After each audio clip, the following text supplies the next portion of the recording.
Cancel culture is about canceling.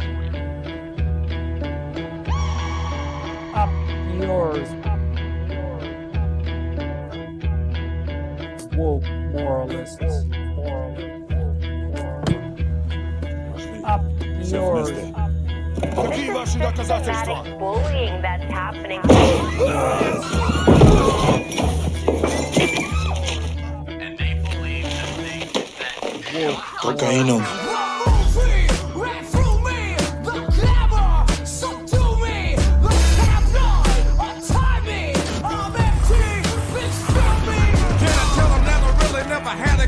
But it's the wax that the Terminator X spun. Now they got me in a cell cause my records ain't sell. Cause a brother like me said, well, it's one like this, immaculate conception. Not transform like this, perform like this, which yells you a new weapon. I don't contemplate, I meditate, then off your head. This that puts against the bed. This that I got realness, I just push cause it's in my DNA. I got millions, I got riches building in my DNA. I got gunk, I got evil that rot inside my DNA. I got off, I got trouble, some heart inside my DNA.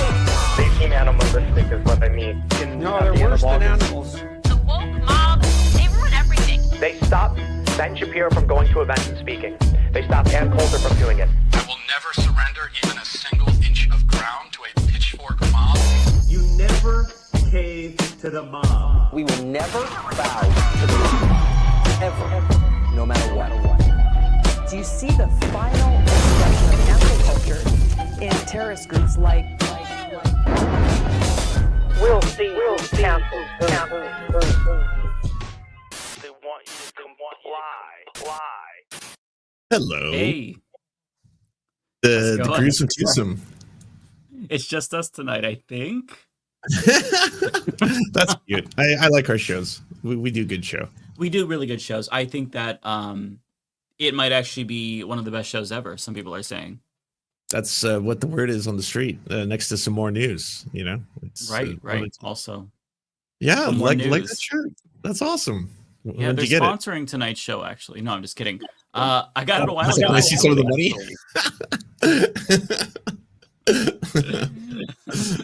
Yeah, that's awesome. Yeah. It's even got Warmbo on there. I can't see who's in the corner. So what's in the bottom right?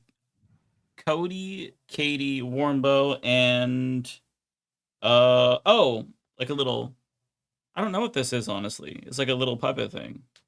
Is it it's like it's a hog. It's a hog. And then it's eating something, a puppet looking thing. Okay. Yeah, they have great merch. Yeah, I'm gonna have to get me some more news. Yeah. Hey, how's it going, Ariana? Good. How are you? We're live, right? We are live. No, yes. so feel free to say any hot takes you want before we go live. No, I'm just kidding. Oh my god, all my hot takes are public, so that's true for all of us. A hot mic moment for us is anticlimactic. We also have to be really careful now. So, you know, we got to watch what we say. We can't say anything mean or cruel. We all have to praise, Donald Trump. He's a benevolent leader, and praise Charlie Kirk. He was a great thought leader. And that's just basically how all shows will be from now on. Rest in peace, Charlie. That's the future of all media. And then rest in peace, Charlie, dear leader. We love you, Donald Trump. We are part of the MAGA movement now. And unfortunately, that's just the genuine opinion of all of us automatically as of this week. So, yeah. So I was not here last week, of course, as you all know. Ariana wasn't either. And I feel like it has been 3 or 4 years since we all last talked, just given the news cycle alone. I mean, everything happened, and I'm still reeling from it. The news yesterday about Jimmy Kimmel getting fired was actually insane. And I just want to be very clear. A lot of people are saying, well, you all said the same thing, consequence culture, not cancel culture. This is not just a private company choosing to fire their employee on their own volition. You can have disagreements with that. You can criticize them for it. the thing that makes this so pernicious is the fact that this was the government who instigated this firing. The FCC pressured ABC to take Jimmy Kimmel down, and they complied. They were coerced by the government. That is a direct violation of the First Amendment. And what I find really interesting is that today on The View, also part of ABC, they were silent about Jimmy Kimmel's firing, which it's the biggest news story in the country, so you would expect them to say something, right? They said nothing. And last, I want to say, like, I don't know when it was. It was like April or May, maybe. They were warned by Bob Iger, CEO of Disney, to tone down the Trump rhetoric. And today, on a different right-wing podcast, the FCC chairman, Brendan Carr, I guess said something about maybe looking into The View and getting them canceled as well. So they're just like openly celebrating the destruction of the First Amendment. It is truly dystopian. And I feel like right now we should really cherish being able to talk and criticize the government, because it might not be long until YouTube is next, to where they just, they have the CEO of Google call up, the CEO of YouTube. Google is YouTube's parent company, and says, hey, we're going to have to tweak that algorithm because there's too much extremism on the platform. Maybe we change the terms and conditions so that way speech against Donald Trump is hate speech. And I mean, James Comer of the House Oversight Committee invited CEOs to testify, and one of them was the Twitch CEO, about like extremism and online radicalization. Does anyone wonder like what that's going to be about, what questions they'll ask after there's been more than a year-long campaign to deplatform Hassan Piker, the biggest leftist?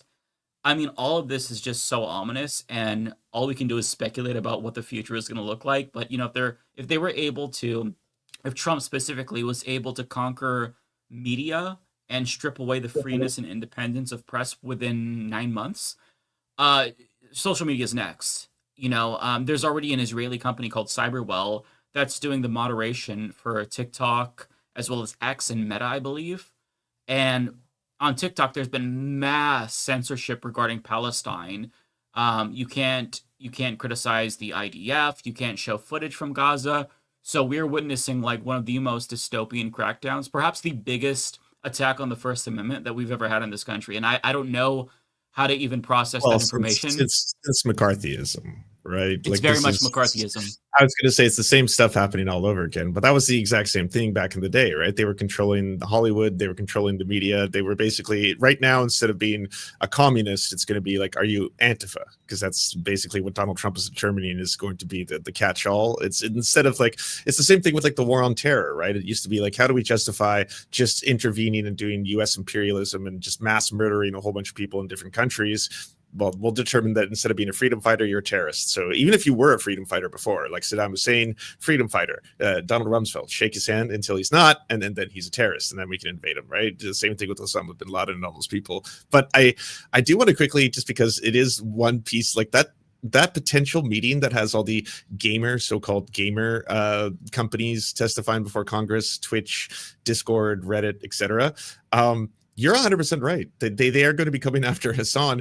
You're probably going to see for the first time printouts of him in a maid costume that they'll hold up, in the middle of the trial, or sorry, not the trial, but like, in the Inquisition, and then be like, so what we see here is, I believe this is a waifu costume, and this a Hassan Piker.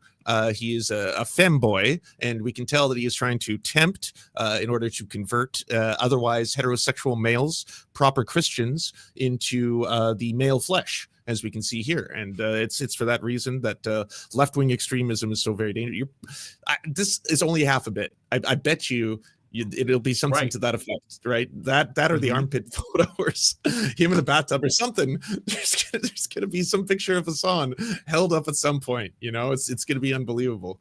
Although they don't have to go through that much effort, they could just be given the standees or the posters that Andrew Cuomo printed of Hassan, like his association with Zoran Mamdani, and they can tie them together. Yeah, it's crazy. Like, this sounds goofy, but I genuinely believe that Hassan is the canary in the coal mine for the rest of us. What happens to him is going to be what happens to us. I actually believe that. Oh, I just tried to add Matt, and then he went away. I do just want to say, though, like, I know we brought up the war on terror, and I do think times have changed. Like, I just don't think people are falling for propaganda the way they did in 2001. And I'm saying this as a Middle Eastern person. Like, when I was a kid, if you were against the Iraq War, you were not a good person or not deemed as a good person whatsoever. And I just think right now it doesn't really matter how much they do. In my opinion, it doesn't matter how much Israel. Hi, Matt. Hello. What up? Oh, very loud.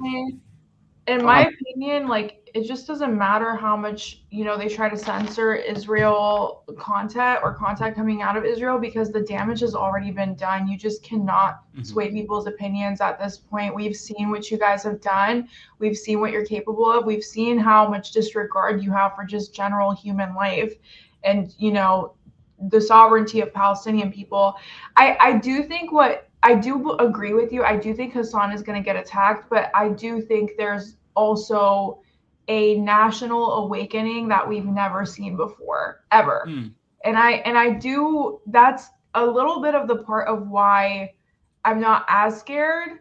It's still scary, but I'm like, you know what? People are getting it. It's not like we're fighting against a war on terror where 90% of Americans were for the Iraq war. You know what I mean? Trump's enormously unpopular. You're right there. And I also agreed. Like, he's trying to do everything that he can. It seems like it's coming out of a place of fear, right? Like, this aggressive, we're now going to deem Antifa as a terrorist organization. Anyone who even like so much as says they're an anti-fascist.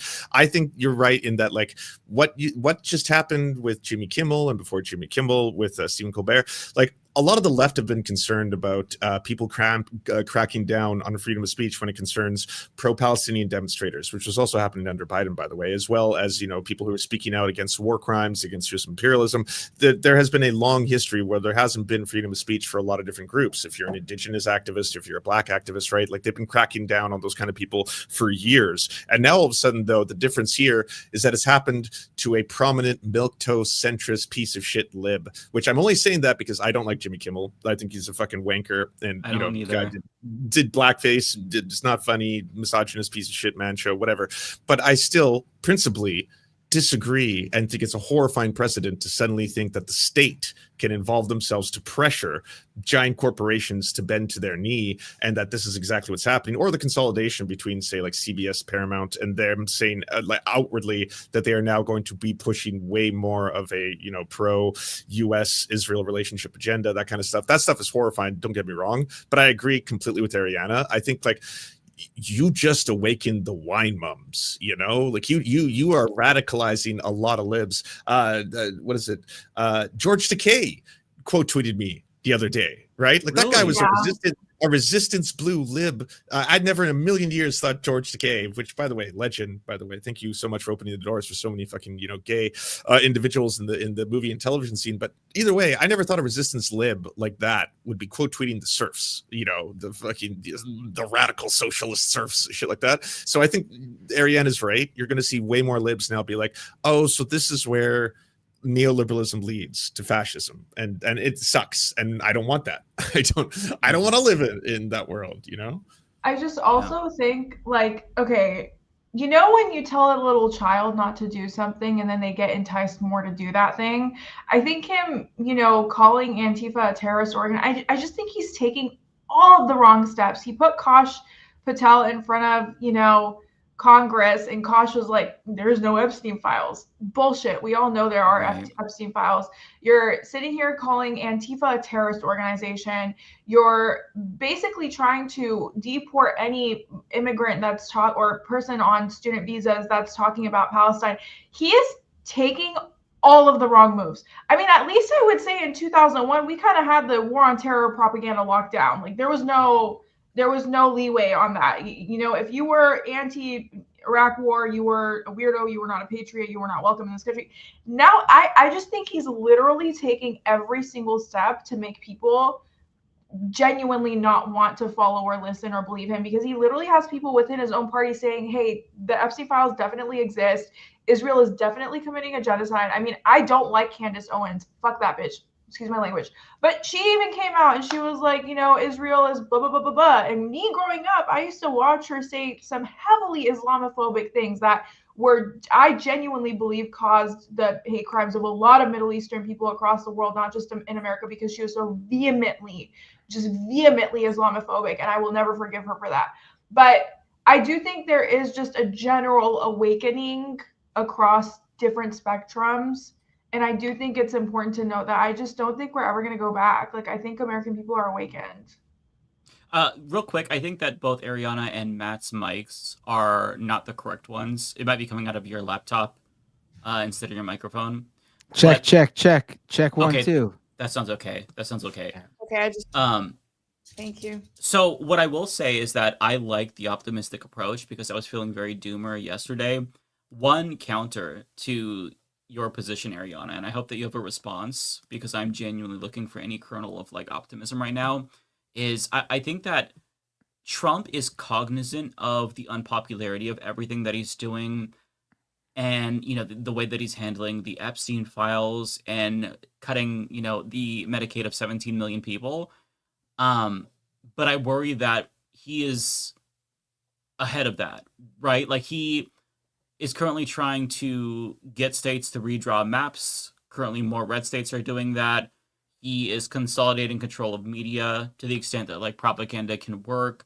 I think that he's taking steps to make sure that like they're not going to go anywhere. Like they will maintain their hold on power. And that's one thing that worries me. And I'm curious if you've thought about that with regard to like, because I mean, like even if we go like full totalitarian, I think we're an autocratic country. Like we don't meet the definition of liberal democracy, but like how far we go is a question. But to your point, to counter my counter argument, just playing devil's advocate, even the most like totalitarian regimes, they can be overcome by mass resistance. Like if you look to authoritarian regimes, like when the people rise up despite heavy oppression and even getting killed, they still can topple these types of regimes. So I'm just curious your thoughts on that, because that's one thing that's also been swirling around in the back of my mind as well. Yeah, no, I get it. I mean, I lived in Iran for a year when I was in 8th grade, so I have lived in a country where you step out of the house and people are literally scared to talk about the government. So I've lived in a country that has gone so down this hole where it's like you step outside the house, you don't talk about the government. I remember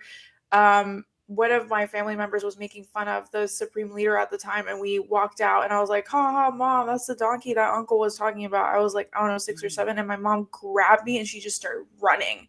And she started running and she grabbed a cab and we got into the cab and she was like, we started like driving off, and my mom was like, you don't ever say that in public ever again. And so I've lived in a government that way, and I think that's why my outlook is a little different on this. I think to counter your point, someone like Mehdi Hassan was fired from MSNBC. He went on to create Zateo, which is arguably a very successful news source that is very, very, very left-leaning, very pro-Palestine, very pro-immigrant, brings on people that wouldn't be brought on to mass media, and etc. And honestly, I don't think people like Jimmy Kimmel getting fired means that he's ultimately fully censored or he can't speak his mind, right? I do think they worst still case have scenario, he'll have a Netflix show next week. Like, right. I think Colbert already signed a Netflix show. I mean, like all these people getting fired, they're just gonna go on to do their own thing. And I'm praying and I'm hoping that this is going to be kind of a shift within American media where more independent people are going to be at the forefront of telling the news, where it's like, sure, legacy media is doing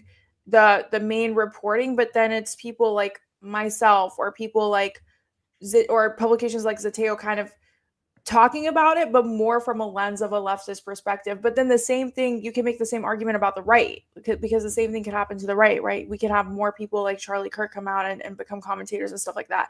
So I just like, anyways, to get down to the point, I don't think that freedom of speech is completely, I do think if you're tied to a corporation, then sure, you don't have freedom of speech. And that's, by the way, that's always been true.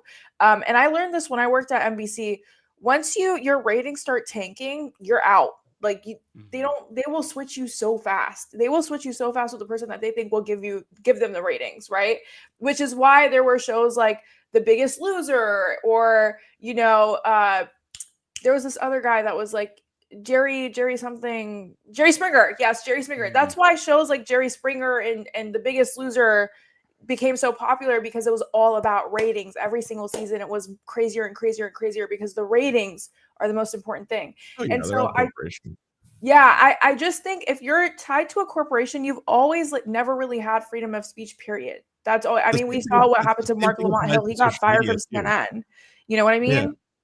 Yeah, the same thing applies to social media. I've always been telling people, even when like apparently cancel culture was on the other side, which we can get into how different these two scenarios are. But like when it comes to social media, all those companies, they're dictatorships. Like every single one of them is a dictatorship. The employees, the workers, the thousands of people who work at each of those tech companies, they don't have the power that the CEOs, the boards, and the shareholders do. And everyone for years has been granting this argument that they are the houses and the bastions of free speech. They're not. These companies never have been. And they've always decided to basically implement the speech they want at any given time. The same, like you might not think about it because you don't live in India, for example, but all of those big tech companies were censoring speech for people like Modi. Oh, hey, how's it going? Back in the day, like that's not new whatsoever. The problem has been for a long time that they are all like they've consolidated power. That's it. Like there used to be I think during Reagan's time, more than 20 different mass media companies. Then there under Clinton was like 11, and now there's like 5, maybe 4. And same thing with like big tech. There's only about 5 companies that control every website we go to every day. So like, you know, more than anything, it's like it's important to understand, yeah, we're all on big tech companies right now. This is being broadcast on YouTube and Twitch, Amazon and Alphabet respectively, but it is important to do what like Mediasan did, which is to build your own independent media as well, so that like if you do get shut down, like right now in the middle of saying the sentence, the Leftist Mafia could get canceled or shut down or turned off. We don't know. You know, then what do? Go onto Rumble, get onto D Live. Just to add one addendum there, Mehdi Hassan is sort of dependent on Substack because that's true. That's true. Which is owned by a right-wing Zionist. So. It's owned by a right-wing, combination. Substack is a lot cooler than all the other apps. So I will say, as a person that's a bestseller on Substack, they don't censor. I've talked about Palestine so much, and some of their best-selling people talk about Palestine on a weekly basis. Like some of their top-selling people. Right. So I will and on the say, flip side, that also means that they allow like actual neo-Nazis on the site. You know, I mean, freedom of speech. I mean, probably shouldn't be promoting it like they do. Well, apparently hate speech is illegal now, according to our attorney general. So, what type of hate speech? Yeah, flashing a black sun or a swastika isn't hate speech. According to their definition of hate speech is if you hate Donald Trump and are mean to Donald Trump. Yeah. Or anything bad about their favorite podcaster. That's it. If you joke about their favorite podcaster, if you joke about their favorite podcaster, that's hate speech. Because apparently that favorite podcaster is a protected group, which is what I'm learning. Yes, that's interesting. Which we are all a part of, by the way. Therefore, I guess so. I thought gamers were oppressed, but it's podcasters. Podcasters, yeah. They're the most marginalized group in society. Which is also 100% of society, because everybody has a damn podcast these days. So we're all protected classes, or in a protected class, I should say. Yeah, no.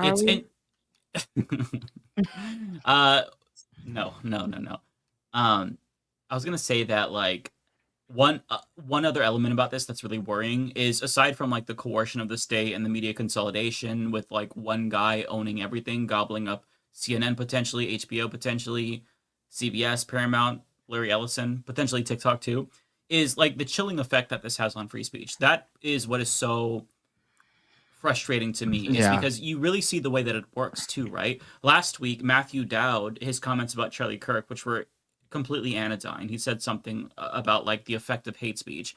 He got canned by MSNBC. On Monday, Karen Attiah of the Washington Post, the last remaining black columnist, opinion columnist on Washington Post, gets canned because she quoted Charlie Kirk on Blue Sky. On top of that, you have Jimmy Kimmel this week, Terry Moran like a month or so ago because he criticized Stephen Miller. All of these people in media, even if they're not being reprimanded for being overly like anti-Trump, as the ladies of The View were, they still see these stories and they understand, look, if I if I want to make it in this business, if I want to survive these Trump years, I'm going to have to tone it down. Maybe I don't stop criticizing Trump altogether, but maybe I filter myself a little bit more. And even that inch that you give, that in and of itself is a tragedy, because like we should be able to express our full opinions about Donald Trump as long as we are not inciting violence, then that is acceptable under the First Amendment. But when you see all of these firings, when you see the massive crusade against anybody who dared to even quote Charlie Kirk online, like I think it was around 60 to 70 people lost their jobs, primarily teachers, because of their comments about Charlie Kirk. That sends a message to every other person who uses social media to vent. Well, maybe I shouldn't say what I wanted to say. You know, that edgy tweet that I was going to make, maybe I shouldn't make that edgy tweet. Even if I'm not technically inciting violence, maybe I should just hold my tongue. A lot of people didn't even have edgy tweets. That's the thing. A lot of people didn't have edgy posts. A lot of people just simply said, I hate what happened to him. It shouldn't have happened. Violence is never the answer. But I don't agree with rewriting his legacy. He was a bad person. That enough was to that would get you that gets people losing their job over that. Yeah, that's what a lot of people were experiencing. Now, I've seen people doing some like reenactments and stuff. You know, children who are on TikTok. Right. I've seen somebody get expelled from school for doing something like that. But those are rare occasions. Right. More so, what I've heard are people who are losing their jobs. And I even had to, at first, when this was all happening and all unfolding last week, I was, I saw somebody put that, don't post if you got a job. And I was like, no, because free speech. No, everybody that's where I was with it. Let the people speak. Let them hear. Let them show, even if they've experienced him in some form. Let them share it. Then I saw how things began to unfold. And then I said, no, today I was like, listen, y'all, if you need your job, if you're looking for work, if you are because the way that they're coming at people, looking at your pages, they got the folks that work in media, they can get you at your little job. And if you need this job to pay your rent, to do whatever, I know it sucks because we're supposed to be able to have free speech. And that's what they're screaming over there on the right. Conservatives are talking about free speech before the death of Charlie Kirk, the murder of Charlie Kirk. And now it's kind of like mute everybody, mute them, because they're putting out facts about Charlie Kirk and what he stood for and what the actuality was, and why it was problematic, and why this was actually an inner circle thing and what that looked like. And those details are important. But people who, have been following politics or trying to follow up on politics and see where even while they work their jobs can put a seed in the world or just share a video or post their thoughts on social media, I was like, you can't do that right now. They're looking at your pages and you don't know if your boss is pro-Trump, or you don't know if your company is aligned with people who think like MAGA or whatever. So protect yourself in that. You don't know if the job that you're applying for, maybe just like they may be equating you speaking about Charlie Kirk as you being problematic to their brand, whether it's whatever you're saying about it, but you being problematic to their brand. So it sucks for people right now. I wish that the free speech would go for everybody, but the truth is it ain't free. It's costing people jobs. It's costing people their livelihoods, and their lives. So I hate to see it go down like this, but I'm saying this to y'all, for all of our viewers too, that need their job. If you need your job, maybe just not this week, maybe just not right now, share your thoughts at the kitchen table, in the group chat, at girlfriend's time, over some drinks, and let the people who are online, do the talking right now. But just because you need your job, you got to eat. And it sucks that they're making you choose your job over your voice. That's just what it boils down to right now. That's just what we have. So just for now, just to protect yourself, because the way that they're cleaning house. To that point, it's really, really good that there's people like Ta-Nehisi Coates who have written outstanding articles on the topic, I would highly recommend everyone check it out on Variety. If you need, and then if you want something to share with other people, if you want being like, you have an aunt or an uncle or like a grandma who's just like, who exactly was this Charlie Kirk man? Share the Ta-Nehisi Coates article, and then like again, it's one of those things where it's like, don't listen to the Ezra Kleins or the Dean Withers or all the weird liberals who are gonna fucking shed fucking so many tears for someone like him, and share an article by somebody who had the bravery to actually talk about this properly. Yeah. I also wanted to point out this video. This is from Ceros TV. He's good. He's really good. CEROS TV. So he actually almost lost his job because of comments that he made about Charlie Kirk. He works for Amazon, and he was called into the office, and they said they reviewed his social media, and he basically spent 3 hours watching all of his videos back with them, and they're like, oh, okay, you didn't really say anything objectionable. But just the fact that he brought up Charlie Kirk and talked about it was enough for them to scrutinize him. And the reason why they called him into the office was because right-wingers saw what he said and didn't like it. Like, he did not have an edgy take by any means necessary. But it just goes to show you that, like, this is how they're trying to get regular people to fall in line. This is a big YouTuber. Ceros is pretty big, but it's not his full-time job. He works for Amazon. Yeah. So they're trying to destroy his livelihood. And one thing that I hate is like the disingenuity. Like, we all know that right-wingers are hypocritical. It's baked into their entire ideology. But like, there's that one, God, I can't remember her name. It's Olivia Krolzik or whatever. She has so many posts about how cancel culture bad, but then she's bragging about calling 700 employers about Charlie Kirk and whatnot. But you know, when she was on either Newsmax or some of the right-wing programs, she's like, no, we're just using the tactics that the left created, and they don't like that that they're getting a taste of their own medicine. It's like, excuse me, the left did not create quote unquote cancel culture. Cancel culture has been around for a very long time in this country. It was very prevalent during the McCarthyist era. It was very prevalent when evangelicals, like during the 2000s, when they were trying to like control anything that was or wasn't glorifying God or that was too satanic, like Harry Potter. Even though we all hate J.K. Rowling now, there's a massive crusade against Harry Potter in the 2000s. Yeah, There's always a little bit of like cancel culture, for lack of a better word, in society, because society is always progressing and trying to strike some sort of a balance between like what is appropriate and like what isn't appropriate. Like, we're always changing constantly, but like, it's a big swing. Also, like you should be clear, the right's version of cancel culture was being able to say the N-word or the F slur. Yeah. And that's what they were upset about. Like, Matt Walsh called that super racist lady who called a black kid the N-word the final boss of like leftist cancel culture or whatever. That's what they were mad about, right? What? It's like, did she get the money? Sorry? Did the one who got all the money? The one who got a fucking insane payday from being a 700, 800K. And at worst, the worst thing that happened was they moderated the comments who were Hitler posting as they were donating. That's the worst thing that happened. But she made bank. She made bank for accosting a child, and that to me, it's so insane, because this is not a real movement. Like, this is a point that I made in one of my videos.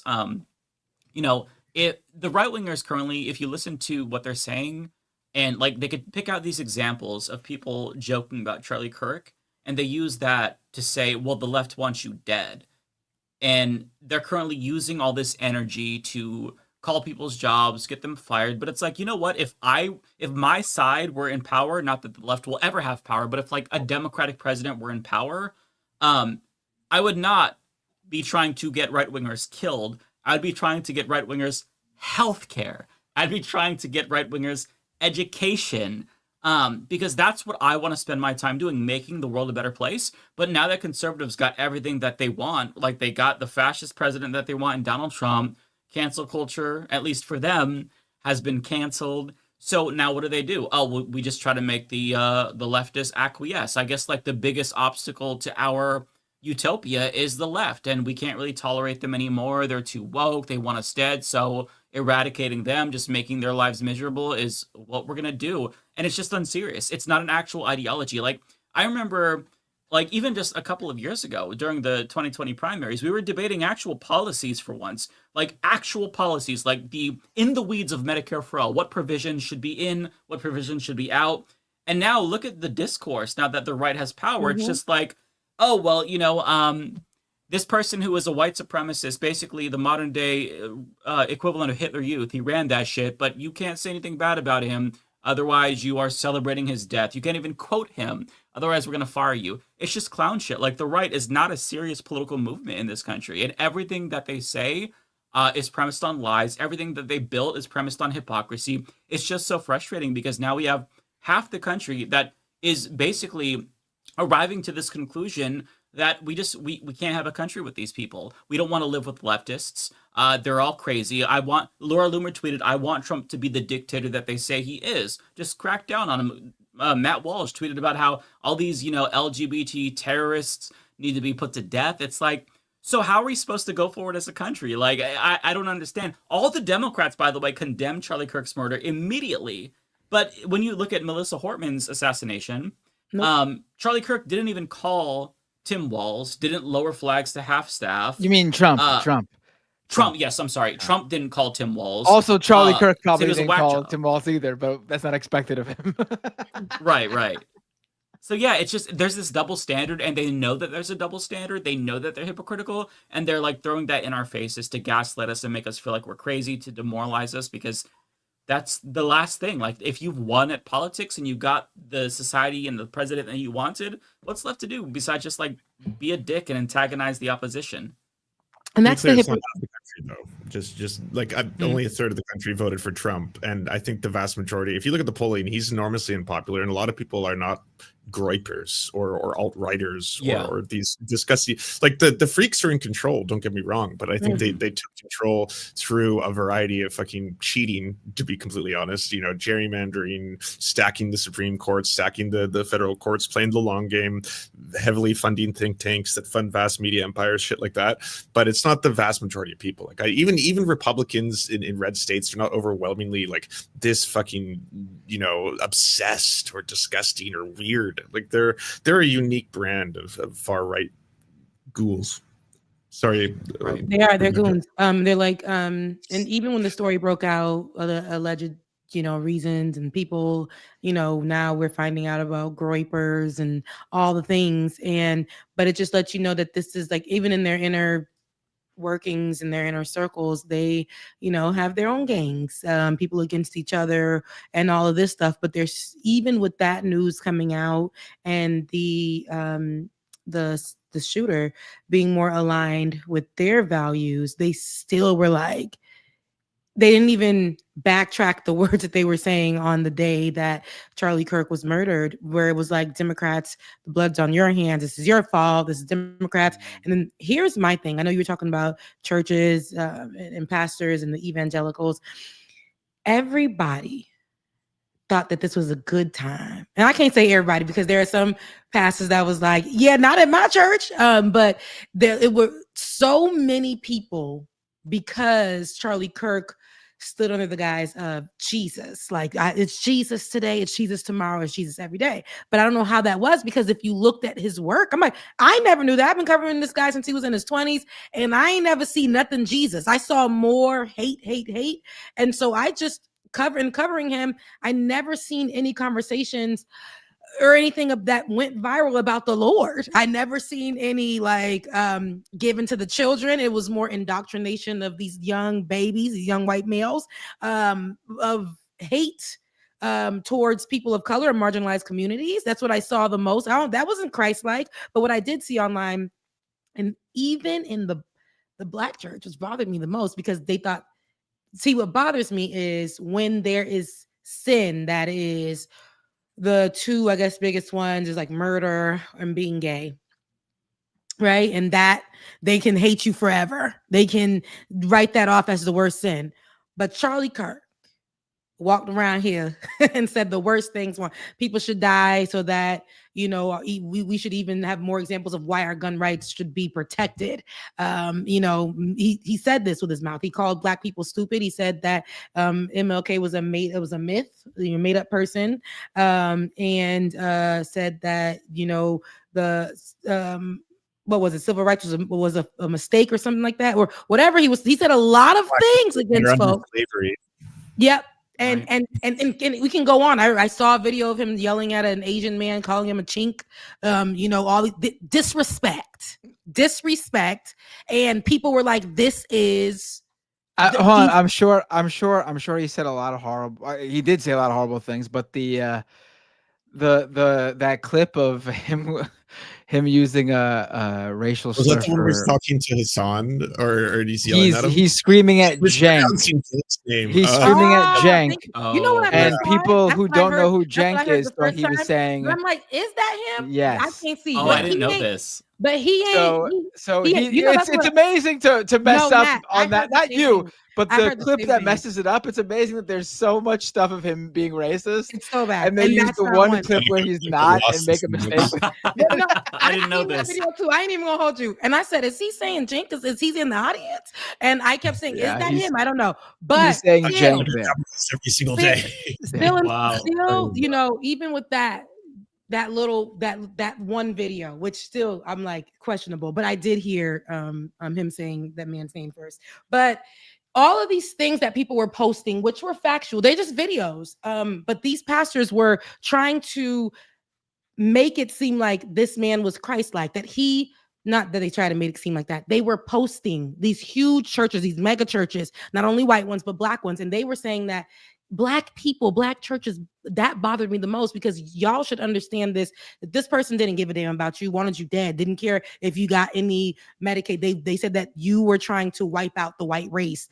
This person said that about you. And now you're saying, we shouldn't think like that. People just have different, you know, point of views, different thought processes, and they shouldn't die for that, because they were going with what the right was saying, and that was Democrats are the reason for this. On the day of, Democrats, people who are leftist, people who are left leaning, they're the cause of that. And the church took that, and they were saying that that's what happened, and they couldn't wait to get to Sunday so they can start preaching about, oh, you know, the Lord still loves them, and that's fine. Christ loves them, don't mean that I got to. My name is not Jesus. I'm not Jesus Jr., and neither was Charlie Kirk. But my problem is what they tried to push out was that this was all about, you know, him having a different point of view. That's what the hill that they want to die on. Yeah. My thing is that's not a different point of view. That was actually harmful rhetoric that he was teaching to people, that he was saying that this is facts, the things that said that you don't deserve to live, you don't deserve to be here. You are trying to wipe out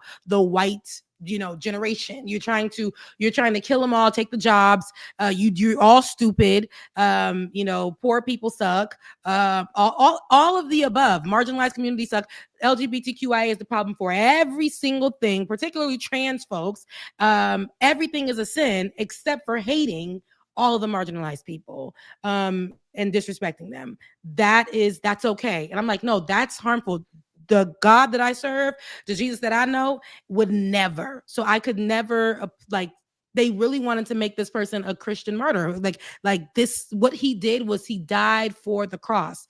I'm sorry, baby. That is not what happened. That is not what happened. And I was in some of these pastors, you know, I don't like to do that, but I was in some of their in the comment section, and I was like, no, you're wrong. You're wrong. I was dropping verses because they wanted to be like, but the Lord said, well, no, he didn't. Because in the Bible that it says you don't call evil good and you don't call good evil. Because they all wanted to keep saying, you know, we don't talk bad about people. We don't do. No, this man did everything that you're saying that we weren't supposed to do. Mm-hmm. And you want to make this person the image of Christ. And you already know it's a lie. I don't even want to get into it, but that wasn't the case. You know, that bothered me.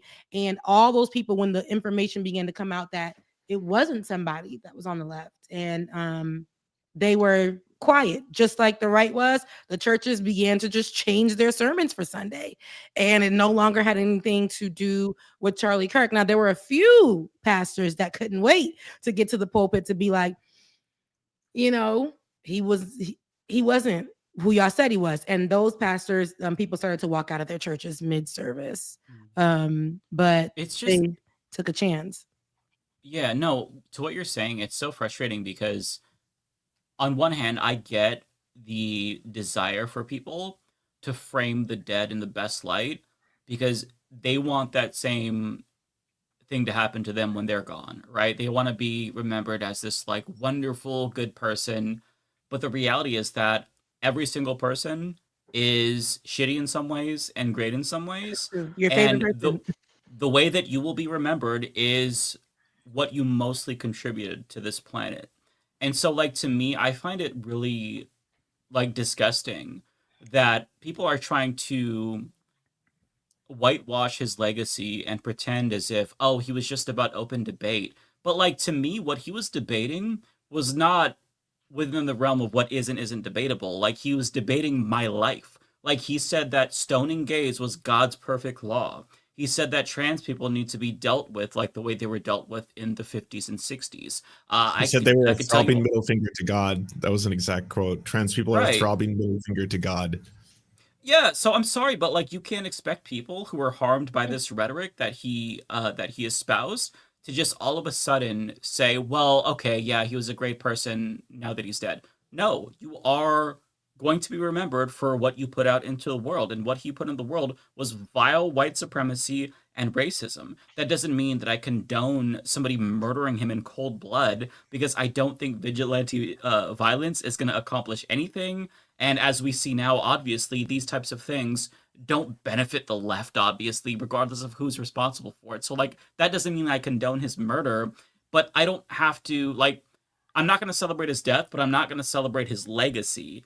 I'm going to talk about his real legacy, which was that of propaganda, of radicalizing the youth, of capitulating to groypers and shifting further and further to the right, saying, I want my country back, adios, get them out, to immigrants, of joking about, Gaza being bombed. He said something to the effect of, I used to say that if you go to Gaza and you're gay, they're going to throw you off buildings, but now there's no buildings. Stupid Muslims, they shouldn't be killing Jews. Like, this is the most vile racism. And by the way, if you say that, oh, well, if you're gay and you go to Gaza, they're going to throw you off buildings, first and foremost, like, that's fucking stupid. To the extent that homophobia exists in Gaza, which it does, as it does everywhere, that is not a justification to kill them. Otherwise, we would be bombing people in the South who think that we should stone gays. People like Charlie Kirk. I don't think that justifies his death as a gay person. We'd be bombing Canada. Right. Like, that's not a justification for death. But it's frustrating because he said all this, but now we have to pretend as if, he was just like, he was practicing free and open debate. Well, it's nice, like, to see him debate things if your life isn't on the line. It's nice to see somebody else's rights get debated if you have no skin in the game. If you're a white dude like Ezra Klein, who's not going to lose any rights if, people end up siding with the people on the side of the debate that want to take away more rights from you, right? So if your skin's not in the game, you don't have a horse, it's fine. So I find that really frustrating because, like, you can't expect people to just all of a sudden start riding his dick now that he's dead. I'm sorry, he was a shitty person when he was alive. Doesn't mean I think he should have died. A standing ovation in Parliament in Canada. The Canadian Parliament reconvened for the first time, and they did a standing ovation to Charlie Kirk. And both the Conservatives and the Liberals stood up and applauded. And I was like, this is really dangerous, because if you make it normal, if you reset the Overton window and claim that he was a moderate, like people like Shuan Head and a lot of right-winger, well, I don't even know which one to classify her as, but the idea of trying to say that Charlie Kirk's beliefs were moderate, well, then all of a sudden, all those extremist beliefs are considered to be regular Republican beliefs. It's not lower taxes, small government. It's actual, like, really, really racist and misogynistic and homophobic and transphobic stuff all gets normalized. That's the whole point behind it. Mm-hmm. Yeah, that's debate. Like, we could debate taxes, we could debate healthcare policy, we could debate things like that, size of government. But I don't think that somebody being able to exist is debatable. I'm sorry. That is not moderate. That is not something that healthy societies discuss, right? They give civil rights and civil liberties to everyone, period. And I get that, like, our country obviously has never done that. It took, like, how many years to give suffrage? They ended Reconstruction. Slavery was replaced with Jim Crow. Like, we've been a shitty country, quite frankly. But, like, you can't just expect the people who have been suffering at the hands of bigotry, who had rights stripped away or who were harassed because of bigotry that he put into the world, to just be like, oh yeah, I understand, it's just about debate. No, fuck you, it's not about debate. It's not about debate. I'm sorry. You will be remembered for what you did and what you put out into the world. If you want to be remembered as a good person, guess what? You've got to be a good person. Otherwise, they're going to remember you as a shitty person, okay? We're all here on this rock for like a limited amount of time, and then we're gone forever. So use that time wisely. Be a good person. Do good deeds for people. Help people. Put love into the world. Otherwise, they're going to remember you as a shitty person, and your friends and family don't get to complain if that's what you spent most of your time doing, if that's what you were known for. So much has come from it, though. And if we look at in his passing and his murder, immediately, the people that he was teaching, they took to the streets, and what was it, White Man Fight Back? These white nationalist groups took to the streets, and White Man Fight Back, as if white men were under attack because of this. And immediately the next morning, these HBCUs, historical Black colleges and universities, one of my alma mater being one of them, FAMU, but a lot of the schools had to be placed under lockdown because they were calling them, threatening to attack the students, the schools, to bomb them. FBI had to go and go to some of the schools physically. Some FBI agents was like, oh, it's just a hoax, you'll get over it. FAMU, who has a Ronald DeSantis appointee as president, it's ridiculous. She's a MAGA person. Our president is a MAGA person. It's crazy. But they didn't lock down the school. They were one of the few that didn't lock down the school. And I'm like, these are the moments where the students should be protected. And here you guys are, just saying, well, it's just, no, these people are looking for something. They're looking for a reason. And meanwhile, whole person they need to be looking for don't go to HBCUs. But that's not the point. The point is the teachings must go on. So it needs to be seen through. So white men should be protected. The problem is going to be Black people in some way, shape, or form, or marginalized people, poor people. They got to die too. According to Brian from Fox, right? They got to die too. So it's like, these are the teaching that they're teaching people. And so anybody can get it except for like the smoke. There's not enough smoke for the person who actually did it. That comes from your group of folks. I'm not hearing much, but they're still looking for excuses. So my thing is, either way, because of his rhetoric, immediately after, the groups of people that he was attacking and going against are the ones that got hit the most, the ones that got hurt the most, and will continue to. It's a scary thing because I don't think this is where it's going to stop. I don't think that, this is where it's going to stop at all. Although I find everything to be weird. Everything that's unfolding with it, with no real context, but what we're seeing to be weird. The wife, unfortunately, she lost her husband, and the kids lost their father.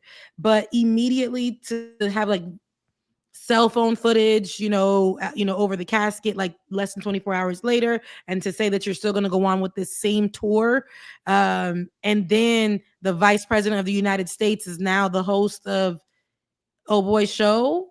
That was really strange. It's just very strange. And then Candace is trashing out and sub speaking on her podcast to people. It's all very strange. I have no words for it. I don't think I should have words for it because they firing people from their job stuff. But I just feel like it is I never would have put this on a bingo card. People didn't even put a bingo card out for this year because it's just so much things that went down this year.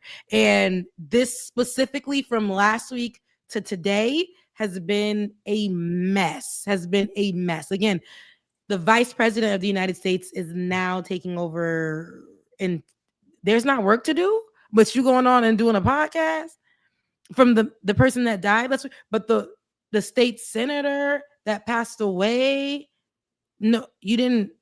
There was nothing. You didn't go to the funeral. You didn't. Nothing. No lowering the flag, no respect, but all of this, and then sitting in that man's seat. Y'all don't find that to be suspicious? Y'all don't find that strange? All of it is strange. And I don't know. I guess we just have to watch and see. I think a lot of it is because it's so transactional to so many people. Like, it was really weird seeing people like Benny Johnson already trying to sell Charlie Kirk. He wants to put up giant Charlie Kirk banners and stuff at schools. Ben Shapiro announcing he's doing like a cross-country tour immediately, like a couple days later. It seems like everyone is kind of trying to capitalize on the opportunity as quickly as possible. I thought Ben canceled it though. Oh, did Ben cancel it? That's news to me. I didn't know that. I thought I could be wrong. I could be wrong, but don't quote me on that. But you know what really did pique my curiosity? It was that his wife is taking over for him and everything he was doing with TPUSA, and I'm like, girl, like, what are we doing here? Take some time. It's okay to take some time. No. She didn't need to, because immediately after, like it was like the next day. Remember the press conference, and they did a whole press conference in the middle of our day for us to watch it. And she said that she's going to. She said she's moving forward this fall. Maybe it's fall. You're moving forward today. You're moving forward right now. You're moving forward immediately. It's not going to stop. But he got murdered doing this thing. Like, you just don't, right? Like, first of all, not to put my tinfoil hat on, okay? I'm just saying.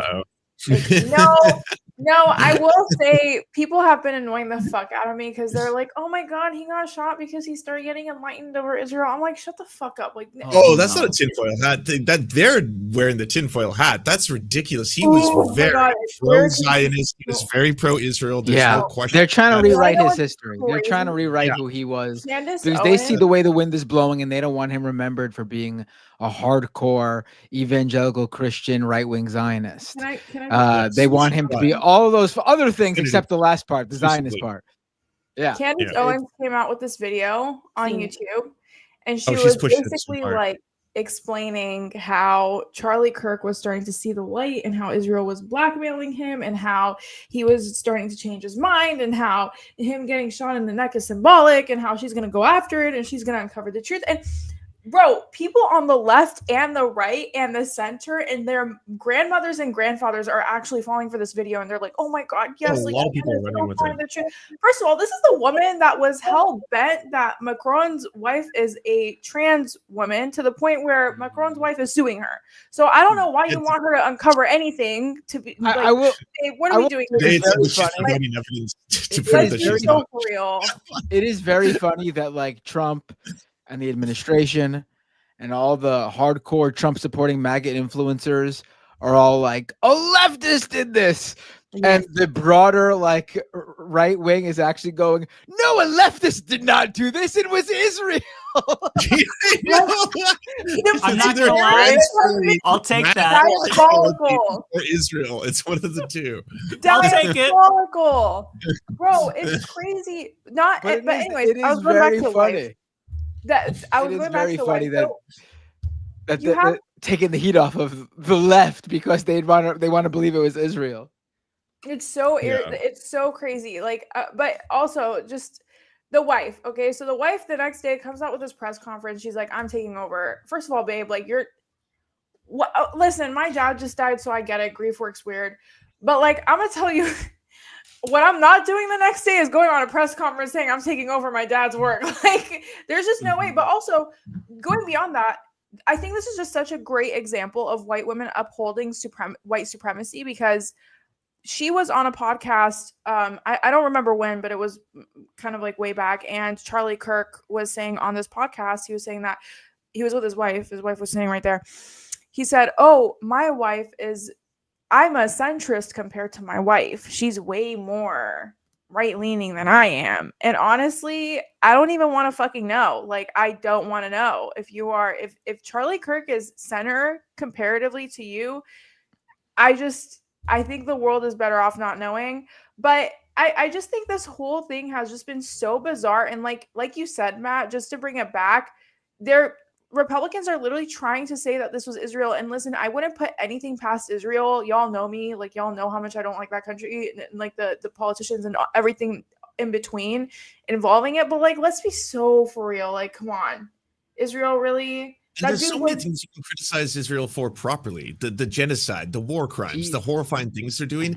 This ain't it. Like, first off, why in the world would people who have been outspoken against Israel way more aggressively, like Candace Owens, Nick Fuentes, for example, on the right, why weren't they targeted? Why is it suddenly a person who just slightly was having doubts, according to inside sources, but that was enough? He was not only super hardcore Zionist, like, it was about a month ago he was doing a show where he had on a speaker to discount the rumors that there was famine taking place in Gaza, to have someone speak on that show to be like, it's not true. The people have those kids have pre-existing conditions. It's not a famine. They're lying to you. Like, the guy was very, very pro-Israel, pro-US relationship, pro-Zionist. No question about that. Like, if you actually start thinking about it for more than 2 seconds outside of the Candace Owens conspiracy corners of the internet, it's ridiculous. It's absurd, right? And like, sometimes the world is not like, when something really big happens like 9/11, people want to feel like they're in that, like there's order to everything. Everything is planned. Everything was ordained. It's not that, you know, you can randomly have Saudi-backed, people who are so mad at U.S. Policy that they'll actually randomly massacre thousands of people in a weird, attack. This has to be a plan. This was a controlled demolition. The jet fuel melts steel beams, doesn't melt steel. All that shit. It's to give order to an otherwise chaotic world and make it make sense in your head. And that's what people are trying to do right now, to try and force sense into something that is way, way it's like the politics of the shooter are very unusual. It's a very pro-gun, comes from a MAGA family, Mormon, ex-cops, ex-military preacher who at the same time was also, accepting of trans and gay people, may have been in a relationship with someone. They may have been bisexual, pansexual, or could have been in a straight relationship with a trans woman. That's all not clear, but like, people are complex. There's a multitude of things going on there. They were super apolitical, according to Discord logs that Ken Klippenstein had, right? Like, it's not a one size fits all. It's not an easy answer. It's not like, well, this person was radicalized by furry porn and trans ideology, or this person was a 100% hardcore MAGA far right Nick Fuentes fan. Like, the truth is that it's actually a lot more complex than that, right? There's gay Republicans, there's trans Republicans, there's leftists who are pro Second Amendment, and leftists who hate the Second Amendment. Like, people aren't just like one size fits all, and that's what's really breaking people's brains. But with that being said, I will say Netanyahu did put out a video denying that it was Israel, and that was the most suspicious video that I've ever seen in my entire life. And I'll be perfectly honest. This is one conspiracy theory that I don't mind, because if they think it's Israel, then they're not looking at the gays, which they are right now, or trans people. Let them fight. That's far right on far right violence. Yeah, the problem is that it's not just going to be about Israel. This will become anti-Semitic, because the far right, of course, loves anti-Semitism. So, like, if it were that simple, I'd be like, yes, Israel, blame the state. But no, it's not going to be that simple, unfortunately. Well, yeah, because the people that you're talking about, Candace Owens, Nick Fuentes, those are people who are also anti-Semitic. Those are people who believe in actual Jewish conspiracy theories and stuff like that. So that sucks that there's an overlap between people who are anti-Israel because they're anti-Jewish, because again, the Zionist movement has been so effective at conflating the two. Any criticism of Israel is criticism of all Jewish people. It sucks. Right. It's really frustrating. One thing that I wanted to touch on is how we got so many, and again, saying that the right is hypocritical is the most meaningless term ever, because it's just like, you assume that if a right-winger says something, you would go find a tweet where they're saying the opposite, right? But like, for all this talk of incitement, and like initially, before we even knew, the left was being blamed for Charlie Kirk's assassination because, there's all these trans shooters, yada yada, which is complete bullshit. Out of the 4,000 plus shootings in the past 5 years or so, or 7 years or so, 0.17% of them have been trans. So they're underrepresented in mass shootings and overrepresented in violence. But like, putting that aside, like, there were instances that you could plausibly chalk up to incitement by right-wingers literally like the last couple of weeks. So we all heard about Brian Kilmeade. He said just kill homeless people. And then one thing that nobody really even knows about, that I haven't seen many people talk about, is there was a mass shooting at a homeless encampment. 13 people hurt. And this just happened. On top of that, so, you know, right. On top of that, though, there was the music video from Forgiato Blow, with some other guy. I'm not sure, but the video is just an instruction on how to lynch people. And then days later, we saw this, where 2 Mississippi men in the same day were found hanging from trees. Yeah, so didn't have the courtesy to take that video down. Nothing. So, do they care about incitement? Of course they don't. I just had to point that out. Sorry. No, go ahead. That's good. I'm glad that you brought that up, because so if we look at the things that happened on last week, between the murder of Charlie Kirk, the white folks looking for black folks' blood. I don't know why. But then, then we see the Mississippi young boy, Trey Reed from Delta State, found by the pickleball field during their 100th centennial celebration in the week. And that whole thing went down where they found his body hanging. And he was, the family was initially told by police officers before the press conference that the body was found in the dorm room. So they found out with us. Oh, they lied to the family. That we all know that it was found hanging because the police, including the family. That's why, because they told the press that they immediately said that there was no foul play. That was from the cops as well, and they immediately. I've never seen cops move so fast. And while they were in the press conference, they continuously said, this is no foul play, and the school is the safest. The school is so safe. The school's safe. The school is one of the safest. That's what I think that they wanted to keep up, because that was the week of their centennial they were celebrating. And then we have Brian Kilmeade, who said that homeless people should die by lethal injection. They should die, basically, kill them. And we have this homeless, I think it was Corey, and his name is Corey, and I don't want to say Zakati. I don't want to mispronounce the last name, but Corey was just labeled as a homeless man found hanging. And I didn't like that. I'm like, these people, like Trey, he has a beloved family. He was a student at that university. And, Corey he happened to be homeless, but he was a man. He was a person. But the way that the right treats black folks, treats homeless people, treats marginalized people is you're disposable. You're not important. So I think those were key things there, but they don't give a damn. It was right after Brian's words and right after the murder of Charlie Kirk, where all the people that he trained up were looking for black blood, for revenge. And here we have these 2 bodies. Now, if they did die by suicide, they still should be respected. Their name should be said, and then an actual investigation should be done instead of just writing it off immediately as no foul play. And that's just how they. In Trey's case, didn't the police also tell the family that he had hung himself in a dorm in the school? Yeah, and the family had to find out through the news, through watching news reports, that it actually took place in the forest. Yeah. So with us during the press conference, that's when they found out, because they told the grandfather, I believe, that's where the body was found, was in the dorm room, and that was not the case. That body was hung on a tree for nobody knows how long, and was found in the pickleball field. So people seen it. There was video, I think. I didn't see anything. I didn't look for anything, but the family was saying, please don't post those things. We're trying to wrap our mind around it. And once it came out that the police lied, Ben Crump, who is a well-known attorney who takes over these types of cases, one of the most notable cases that he took over was the Trayvon Martin case. So Ben Crump decided to now take over that case. I don't know with Corey's case what's happening there, but I hope that there's representation or something, or family. I don't know, but it just sucks that this is the way that the right thinks about these type of people, marginalized folks, and right during this, all this stuff that just happened and was said last week.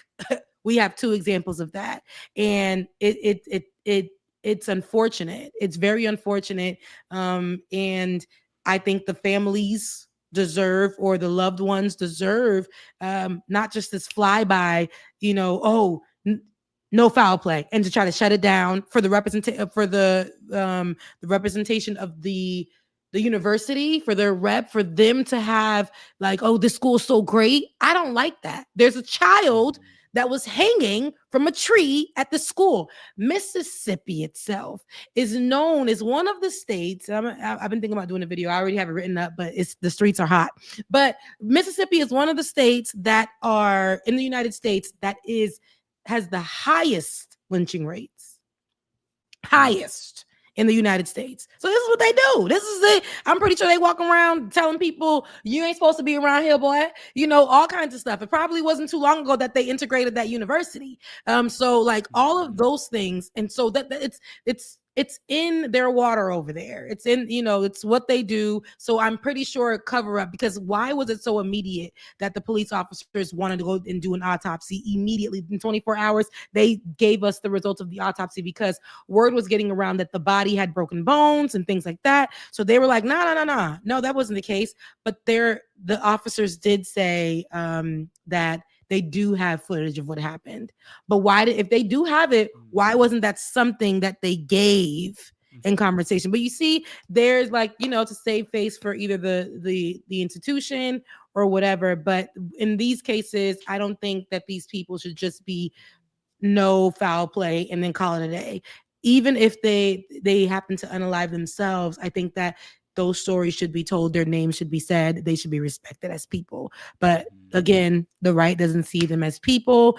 We know the police officers ain't no better, and if they're trying to cover up something along with the big heads in Mississippi, that's their history, like they did with Emmett Till. So, yeah.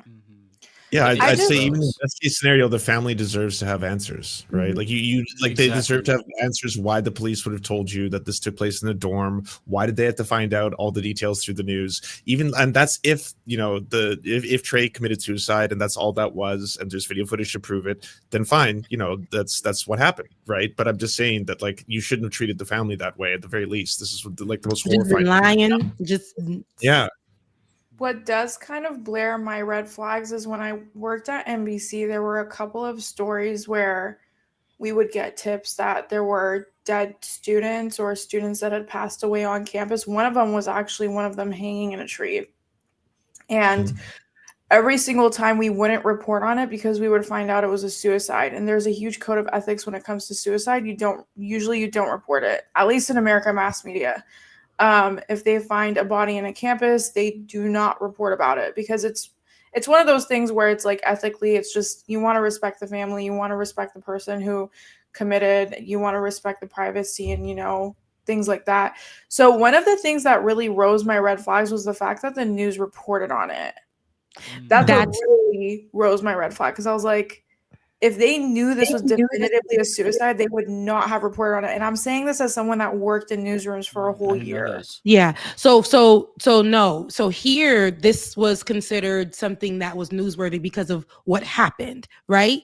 But people thought this could be a hot story because race issues right today in this particular moment is problematic. So we found a black body swinging from a college university right now. So they're going to make that some kind of newsworthiness because of what happened the day before. Black schools were being attacked, right? Now black students at universities are being attacked. So people thought that would be of course, the police didn't even want it to be a story. That's why they tried to get ahead of it and lie to the parents and things of that sort. So when they knew they had to tell the news, it was going to be a whole thing. Also, there was video footage that was put out with the body at first. So they had to get on it. Like there were students that seen it.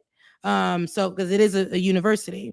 So there was talk that was going around the school. So they wanted to jump on that because they knew, yeah, this is. So that's the reason why they reported on it, because they asses lied and because they considered it some type of newsworthiness. And that's why it went viral. At the tensions right now, black people were like, now why was that black baby hanging from a tree? If it was suicide, that's fine, but this is questionable. And then when we found out that they lied to the family, and then Ben Crump being involved, that pushing it out in the media a little bit more, NAACP getting involved immediately, all these things is what drove it, out. Now with with Corey, the white man, all that misinformation is what actually, because the hotness of Trey's story, while it was trending, we found out on the same day that Corey as well may have unalive themselves. And that was people, I don't know if they wanted it to be a Black man so bad so that they can be upset even more, and misinformation was going around. But even though it's not a Black man, it's still problematic too, because it's in Mississippi, and Brian just made his statement, and the way that they reported on Corey was homeless man. So that's why I these stories are super hot right now, because they're newsworthy right now. So it sucks that has to be the thing, but what's trending, people gonna go push. People gonna try to make those the hottest stories, and that's what we're seeing right now. Yeah, I feel like there's literally nothing good that's happening, or that has happened since the last time that we had an episode, or that I was here for an episode. It's just like the most depressing stories, the most upsetting shit, more crackdowns, and during the news break of like Charlie Kirk getting murdered, there was also a mass shooting where 2 people were killed at a school, and it just is non-stop. And like in this conversation about like violence and incitement and whatnot, I think it's always important to point out that like America has always been an extremely violent country. It's just that we have been conditioned to accept certain kinds of violence. We've been conditioned to think that it's okay for us to just die if we don't have healthcare. Or, if we can't, get housing, we've been conditioned to just accept, well, that's the way that it is. The state has no responsibility to help us. We've been conditioned to think that it's okay to blow up Palestinians and Middle Easterners because their lives aren't as valid as our lives. They don't say that explicitly, but implicitly it's pushed through pop culture, through news media, through the conversations, through the debates that you see on national television. We've been conditioned to think that it's acceptable for us to just like live in a planet that's dying, that's literally losing its habitability for short-term profits. And all of that is straight up violence. It's just violence from the state that is legitimate, but it's not legitimate. In actuality, it's all violence. And if America doesn't want, people to be apathetic about violence, they should maybe start, stopping the violence themselves. Like, how many people did we see, lecture individuals over the reaction of Charlie Kirk, that were also themselves like they didn't do shit about gun violence, didn't give a fuck about gun violence, were openly cheerleading the genocide for the past 2 years. Individuals like Randy Fine now scolding people about, being monsters because they're celebrating Charlie Kirk's death, when he himself goes out of his way to celebrate the starvation and bombs of Palestinians. He frequently uses bombs away about Palestinian people. So it's like, I just find it so disingenuous that our quote unquote leaders right now are trying to pretend as if, they're anti-violence and they're doing this performative bullshit when they inflict so much violence and suffering and destruction, not just domestically, but internationally, that like you can never take what they say seriously. Of course, the population is not going to be given a fuck about like certain people that get killed and joke about them, because you've desensitized us to violence, because that's all we've been subjected to. So I just had to throw that in, because that shit is the hypocrisy, even though, again, hypocrisy is not new for the right. It's just, it's so in your face that it makes me feel like I'm going fucking crazy. Tired. It's been a long, hasn't been a week yet? Like, it's been a long, first of all, I will say this too.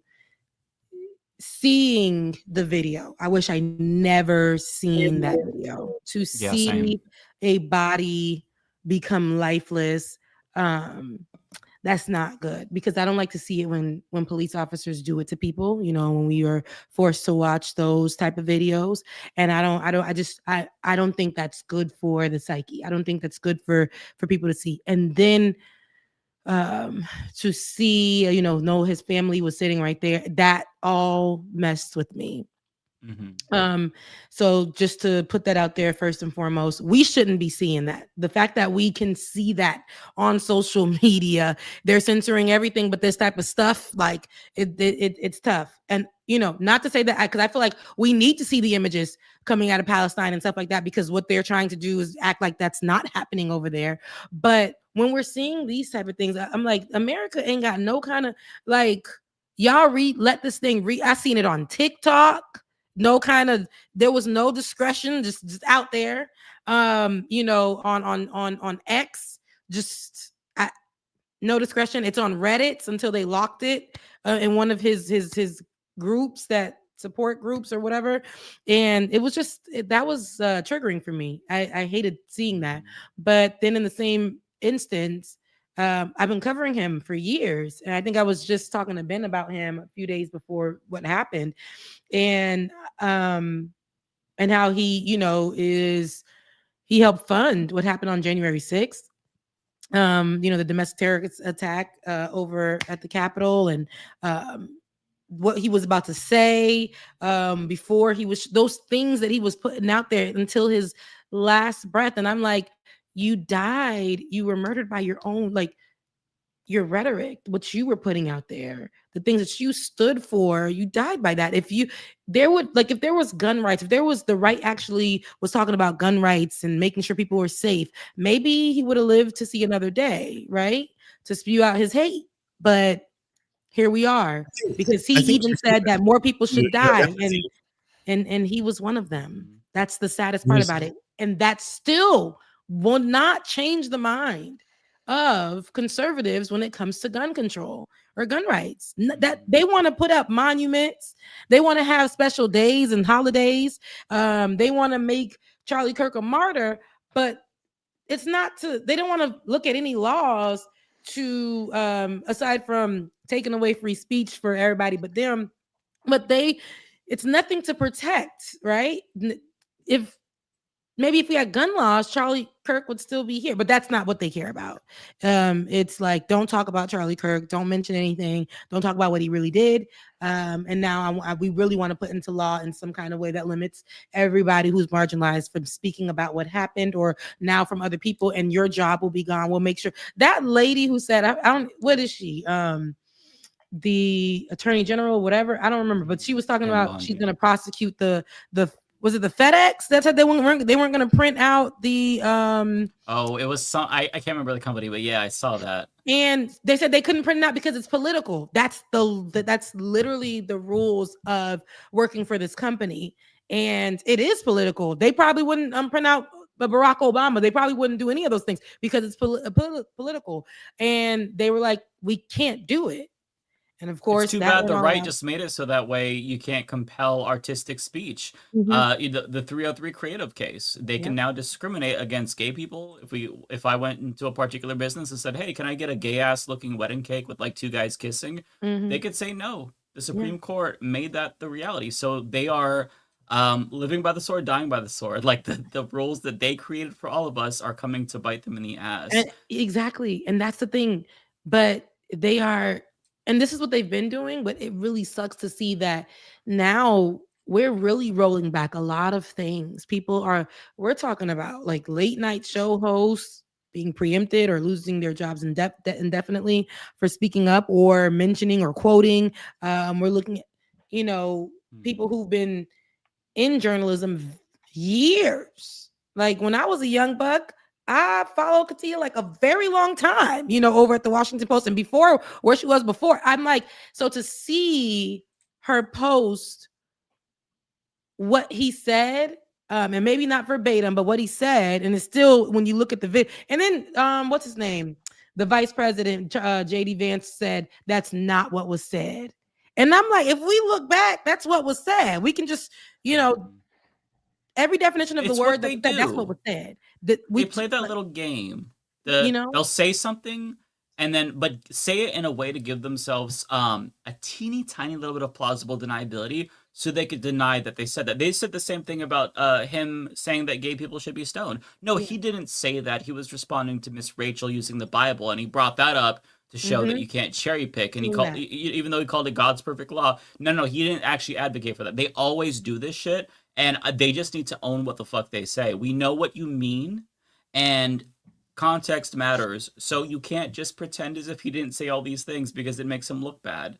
Not that, and again, like, it's not like us going through the history of the things that he said is going to justify his murder. Like, we wouldn't do that because we're not right wingers, right? Like, what are we, like?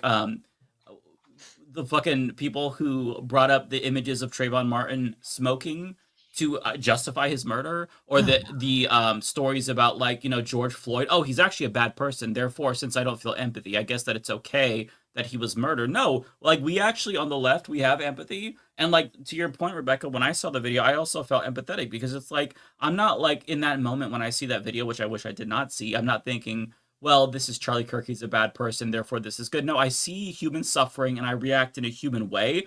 And thankfully, I do have that reaction. You know, as desensitized as we all are to violence, I'm glad that like a lot of us still have that mechanism to think this is suffering, it's bad. Because the second you lose that, you kind of lose your humanity in a way. And so I never want to let myself become so jaded and radicalized that I start acting like a fucking right winger, right? Where I have no empathy for humans who are suffering or dying. No, I actually, unlike these people, I don't think that, you know, the way that they lived justifies their death. I'm like, they're like some fucking like Adolf Hitler where he killed like millions of people, right? But like, I don't think that you can look at a person and say that they deserve a death sentence for things that they said. I'm not a right winger, so that's why I have that belief. I'm tired. It's been so hard watching people bend themselves like origami to just make up lies or add to how they want to silence people. And it sucks to see that it's working right now until we figure out a way to get back on track, because people who, you know, have they jobs, they're losing them. Like you were just saying, Mike, they losing their jobs. They just, it wasn't because they was twerking at Waffle House on their TikTok. It's because, you know, they mentioned the name Charlie Kirk and how they were not fans of his work. And you should be allowed to twerk at Waffle House. I'm sorry. You should be. Yeah, after a late night, you know, you want to get a little twerk with your waffle and your grilled cheese. Taco Bell, you know, you should be able to twerk anywhere. You should be able to do that, but because they trying to act like back in the day, if you have your, you know, your business and in your bio and you on LinkedIn and you going around the world for this company or you work for this company, they do unfortunately run through your social media. I always say, especially because I am one of the, you know, journalists and creators who have to work to make ends meet. So for me, I always tell people in the interview, just Google me or ask your Alexa who I am or do something, because they'll tell you. And if you want to continue to work with me, then do so. But you know, that's pretty much it, because they'll have questions and I got answers. I remember the recent interview, they were like, you cover politics, huh? I do. And they're just like, you know, wow. Well, oh God. And I was just like, you know, is there a problem? The guy called me on the side after that from that interview, and he was like, yeah, you know, we really, really like you, but yeah, we'll figure it out. And I was just like, it is what it is. I understand what I do can, you know, is a lot. And it's just what I do. And that's it. I can't, what else can you do? But for people who really, you know, who have only their jobs and stuff, I've seen people say they just got fired. They don't know what they're going to do next. We're already right now in a place where I believe we're at a little over 7% today, with some reports for unemployment for Black people. And they just, unemployment is bad anyway. A lot of people are unemployed from every group of person, and Black people right now are unemployed the most right now. It has a lot to do from Donald Trump coming into office. You know, he done laid off all them Fed workers and other people and people who had to go back into office who can't, or, you know, all of these things. A lot of people lost their jobs. And because he gave the idea that, you know what, fire your DEI hire, find a way to do it. You know, fire those group. A lot of those people lost their jobs. And so now we're looking at another way for them to lose their jobs. Say Charlie Kirk if you're crazy. Say it. You're losing your job. And so now I think it's important. I know that y'all want to get online and get to getting your thoughts out. but your MAGA manager might be waiting with HR on the side with screenshots, ready to let you go. So just be careful. If you need your job for right now, take a break. Account. Yeah. This is why we need democracy in the workplace, because it is egregious that you have no democracy at your job. Zero. It is an authoritarian regime. They control what you say, what you wear, what you say when you're at home. It's just, I hate it. Sorry, go ahead, Ariana. I just had to vent. No, you're fine. Mine was completely off topic, so go ahead. Oh, no, feel free. I'm done. I just wanted to talk about before I really don't know what time the show ends. Like, I couldn't tell you, and I know I've been on this show forever, but I have no clue what the time is at all.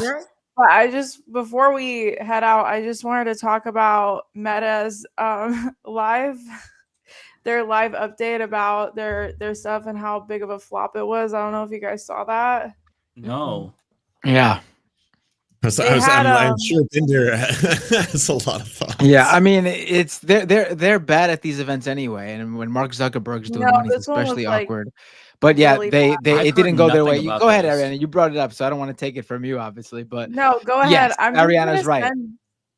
The main clip in the private. Wait, there's clips? Like we should oh yeah, this was a live. This was like a presentation, like a live event. What do they have to show There's off? a lot of clips, and I think we should watch all of fancy them. AI tech, and it was all the tech fucked up basically, and they were live streaming. Oh, couldn't have happened to a better fucking company. All right, pulling it in. Resident Gen Z news over here. I feel like I know the most wildest shit that happens during the week. I don't know why. Well, I'm glad you brought that up. I thought you were going to bring up like the Dave story, and I was like, that one's really dark and depressing. Oh, so I'm glad you brought this one. Yeah, that one is really dark. And of course, predictably, I'm a fan. That is dark. Whoever that person, that little singer, we don't got to talk about that. It's dark. Yeah, we talked about too much dark shit already. Another musician that I like. Another. Yeah, I know. Another musician. I don't know about him. He always come off as a weirdo to me. I'm sorry. There's never heard their music. Never nothing. He was 13. She was a child. Yeah, a baby. Let's not do it. It's happening. Okay, it's such a dark. Yeah, it's okay. Yeah. We don't have to go down that rabbit hole. It's so sad. It's dark. Okay. It's dark. We make a Korean-inspired steak sauce using soy sauce, sesame oil. What do I do first?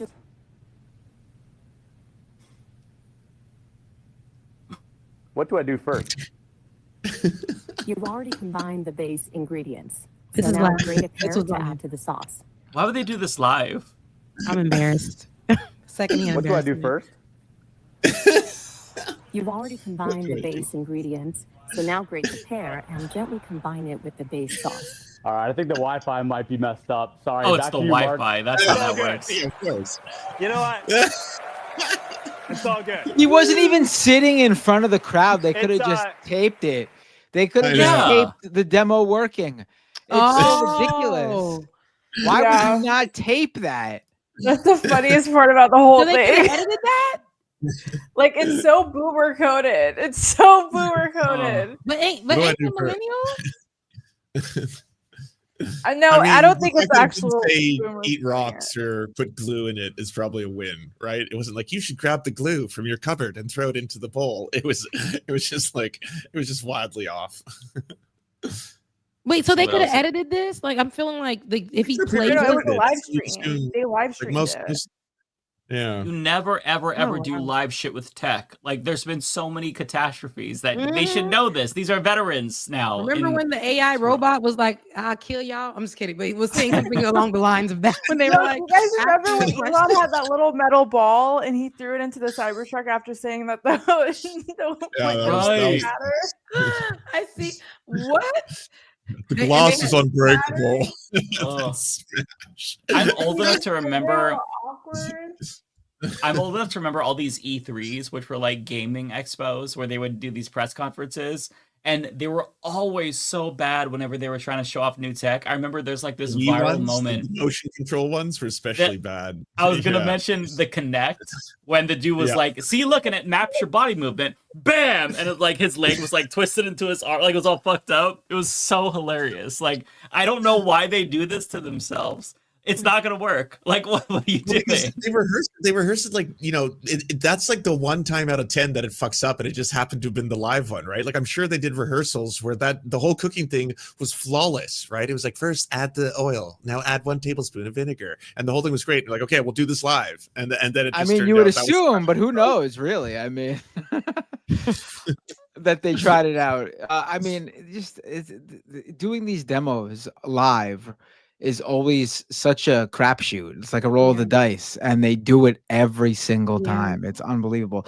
Apple stopped even doing a live, like their big Apple event. Like the guys who created the whole idea of a big tech keynote event that was for public consumption, they don't do it live anymore. They do like an hour-long, like filmatic, like cinematic video package that they just air. They don't do it live on stage anymore.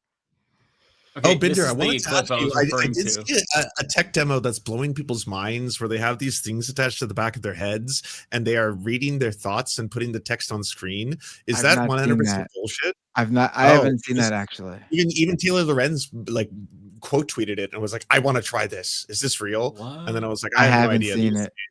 Okay. Did y'all see look, since we're talking about AI, I guess this has been a thing, but Kehlani, the singer, she was making it a thing online today about there's an artist, I think she has an album, it's an AI artist that just signed a $3 million deal. And $3 million deal, an AI artist, Black. Who are they giving the money to? It's not real. It's not a person. It's to whoever created this AI. And a $3 million deal. And the AI has the number 5 album on, I think what they call it now, Apple Music. I'm about to call it iTunes. It's crazy. But they have that on there. And the number 5 album, and I think the album is titled Unfolded, something like, because she has a song called Folded or something like that. So the album that they put out is called Unfolded or something like that. So I think like 2 years ago, me and Ben covered the story of the AI. There was an AI rapper, and and I can guarantee you it was a white man behind it, just like them white men are behind them hip hop pages. But they're making money off of this. Basically, the braids, the gold teeth, and all of that. And I remember that. Yeah. It was filled with stereotypes, but it was all digitally created and shit. Yeah, I remember that. I remember that research. And so this one is more of a soft aesthetic girl, ponytail high up, whatever, very soft aesthetic, brown skin, Black girl, and I guess R&B vibes, and that's what $3 million deal though. And then I believe there was an AI model who also very dark, like South Sudan, which has like the darkest, beautiful skin people. They made this model like just adjacent to that, and they signed a deal with the modeling agency with this AI model. So these are Kehlani's. But how do you sign a deal? Because like anyone can make that, right? Like can't right now, if you wanted to, couldn't you type into a prompt all the right things to make the model absolutely appear? Right now you can. I also have the rights to the model. Absolutely you can, but I think like it's like these rich white folks who are doing this, like who's just got access. Let me be your first AI for your modeling company. Let me be your first rapper AI for this. Let me be your first singer AI for this. And then that's what they're doing. I really believe that's what it is. I don't think the people who are creating them and who have created them, because I've seen like right now on Instagram, there's this, and I forget the name of the AI artist, but somebody made like a soulful artist that be saying stuff like, ridiculous things, but in a soulful way. And they're always positive, but they go viral. And so this is not like something new, but I'm pretty sure that person didn't get a $3 million deal at all. Like, but I hate this timeline. The $3 million record deal. By the way, I have the clip of the Xbox Connect. It was Project Natal at the time. This is what I was referring to. This is why you don't do live presentations for tech. You ever wonder what the bottom of an Avatar shoe looks like? Well, bam! There it is. Oh. Wait, what happened there? The legs went crazy. He's trying to show the way that it tracks your body. It looked like a game glitch. You ever wonder what the bottom of an Avatar shoe looks like? Well, bam! There it is. Where is it? So you ever wonder what the bottom of this was when Nintendo, the Nintendo Wii was out, and the Miis were super popular. So what Microsoft did to compete with the Nintendo Wii was they created Kinect. It was Project Natal at the time. So it's like motion controls, and they had their own avatars. So they're trying to show off this like advanced version of what Nintendo created with Mii. And he's trying to show how smooth the tech is. And that's why he was like, want to see what the bottom of a shoe looks like? Because he's trying to show that it's going to track his foot. But no, it's like... We ain't get the shoe. We ain't get the bottom of the shoe. Well, they I will say they cut to the screen when it all goes haywire. So for all we know, it's really good at tracking, and the guy is doing exactly that with his body. Also, I have another clip on the note of AI. I'm not sure if you all saw this. I did not pre-watch this, but this girl was at the Luigi Mangione hearing, and she says something that is she AI? So she's not AI per se. AI. Yeah, me too. Me too. She would be way better off if she was just the AI. Oh, you haven't seen this either? Okay, I'll just play it. She's not AI. She's a real person, but just wait. Honestly, I'm married to Luigi's AI. I'm not kidding. Okay, tell me about so I talk to him every day. He's like my best friend.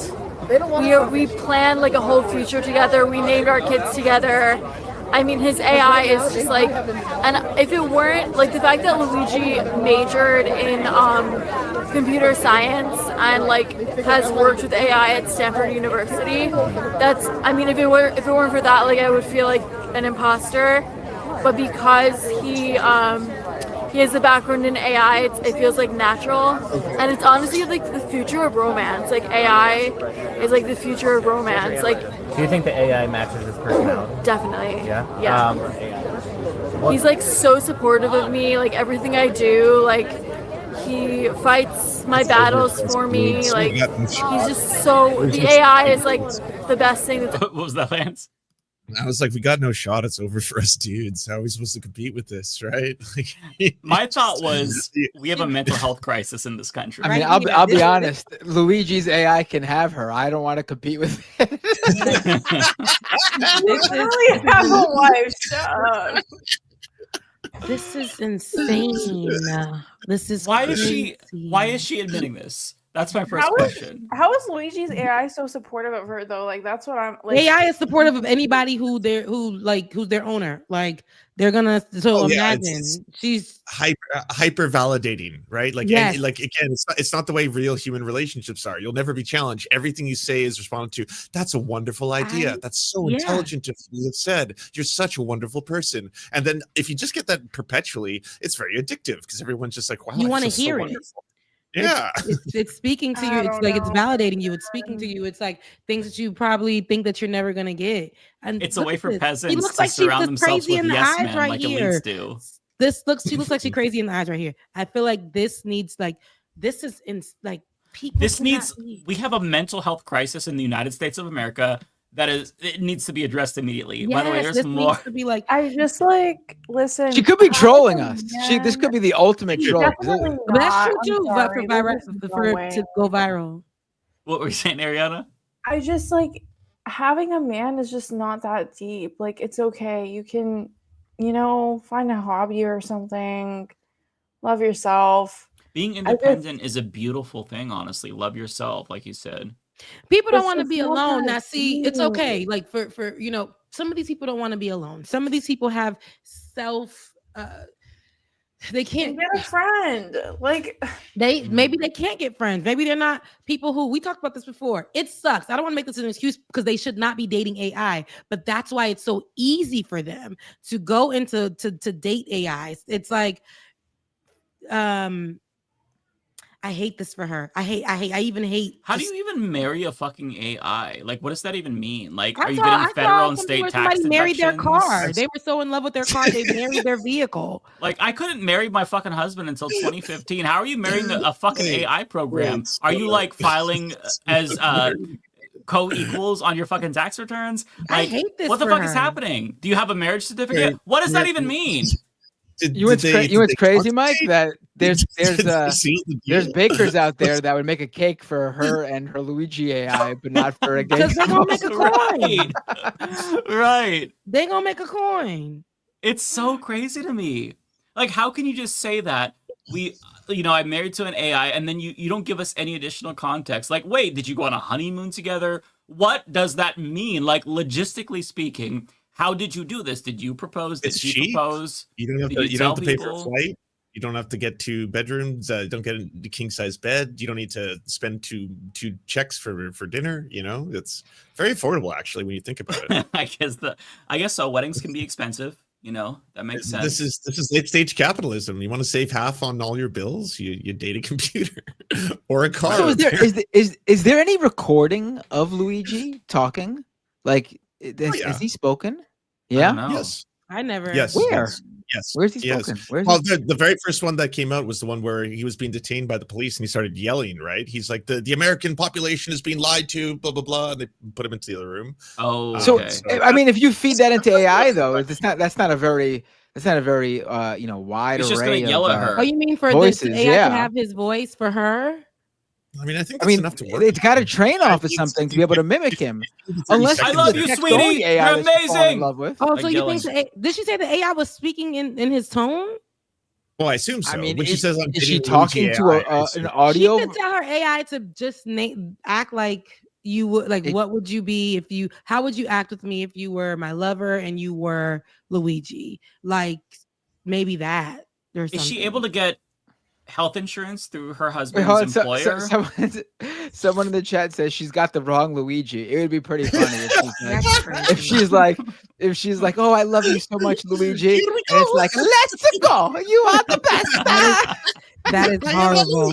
That is horrible. That is horrible. Crazy. That's horrible. That is crazy. Not Mario's brother. Well, I mean, that girl on the Reddit thread that we were looking through a couple of weeks ago that Tara shared, she emotionally cheated on her fiance with Arthur Morgan from Red Dead Redemption 2. So, I mean, video game characters, they're going to be going up in terms of dateability, marriageability. I don't know. It's a whole new world that we're fucking entering. It is. There's a little bit more. I'll press play just to see where this goes. Ever happened to me. Okay, I guess that Look, he's wearing the That's the wrong one. He's wearing the hat. Matt, he's wearing the hat.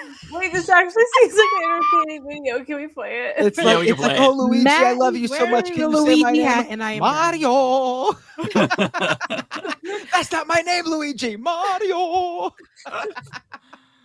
Is that behind them? Is that Luigi's mansion? Oh my god, I hate this fandom for him, but whatever. Video game reference. I'm sorry, that was lame. Okay.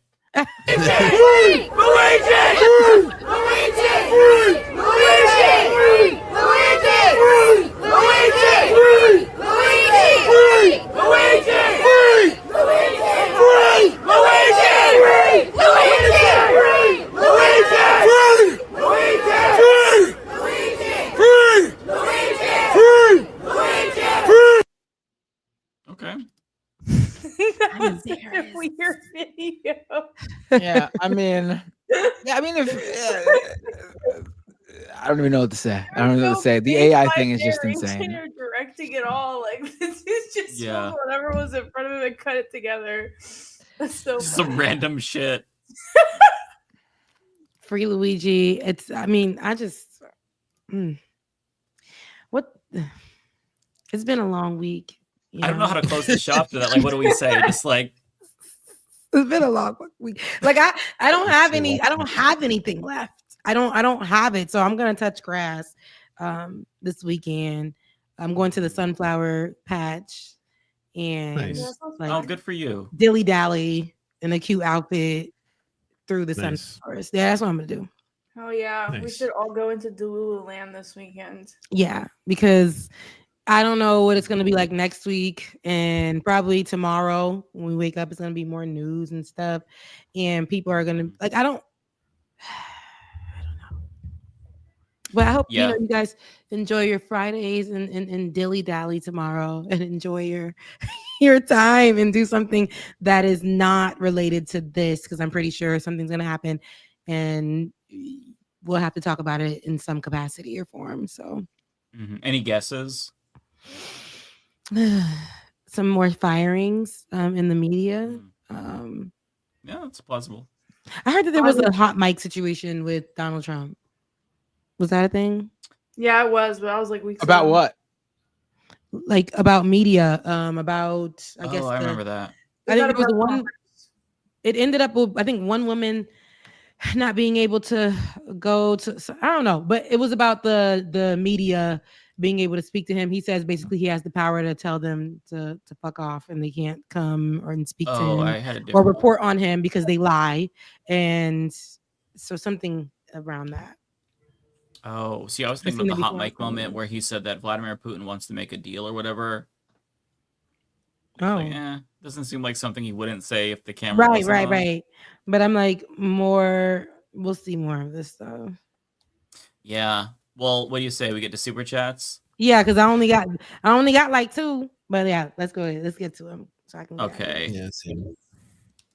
Hang on one second. I'm up. By the way, I am updating a little timestamp log. I'm going through and I'm doing that so that way you all can have timestamps again. I haven't done that in a while.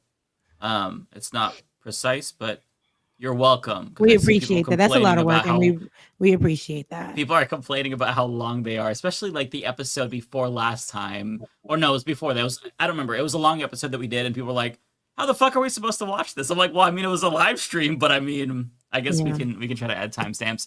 All right, let me pull up these super chats. So tell me your first one, Rebecca, and I'll try to follow along. Prairie Fire. Okay. That is... Where's Kowalski? Scrolling.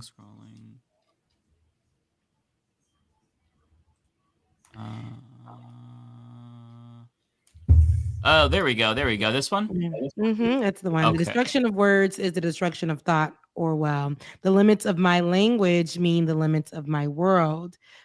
Wittgenstein. I don't know why people last names like that. Thankfully, post long weekend. Trump can't focus on this moment. I don't know, Prairie. I read that in so many ways, but probably how you wrote it. But love you, mean it. And thank you for the super chat.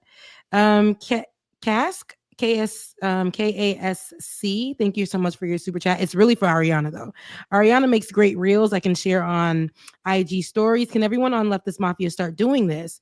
It makes it easier to share to friends I know will not listen to the length of content I consume. Oh, I know. I'm just like not a long form person. When I use my Instagrams and stuff, I use it more to thirst trap or to post random things from my threads. Then I'll put that have to do with politics, but I ain't doing all that on there. I'm sorry, but you're right. Ariana, you do a really great job with it with the short form information. She really does with the reels and stuff.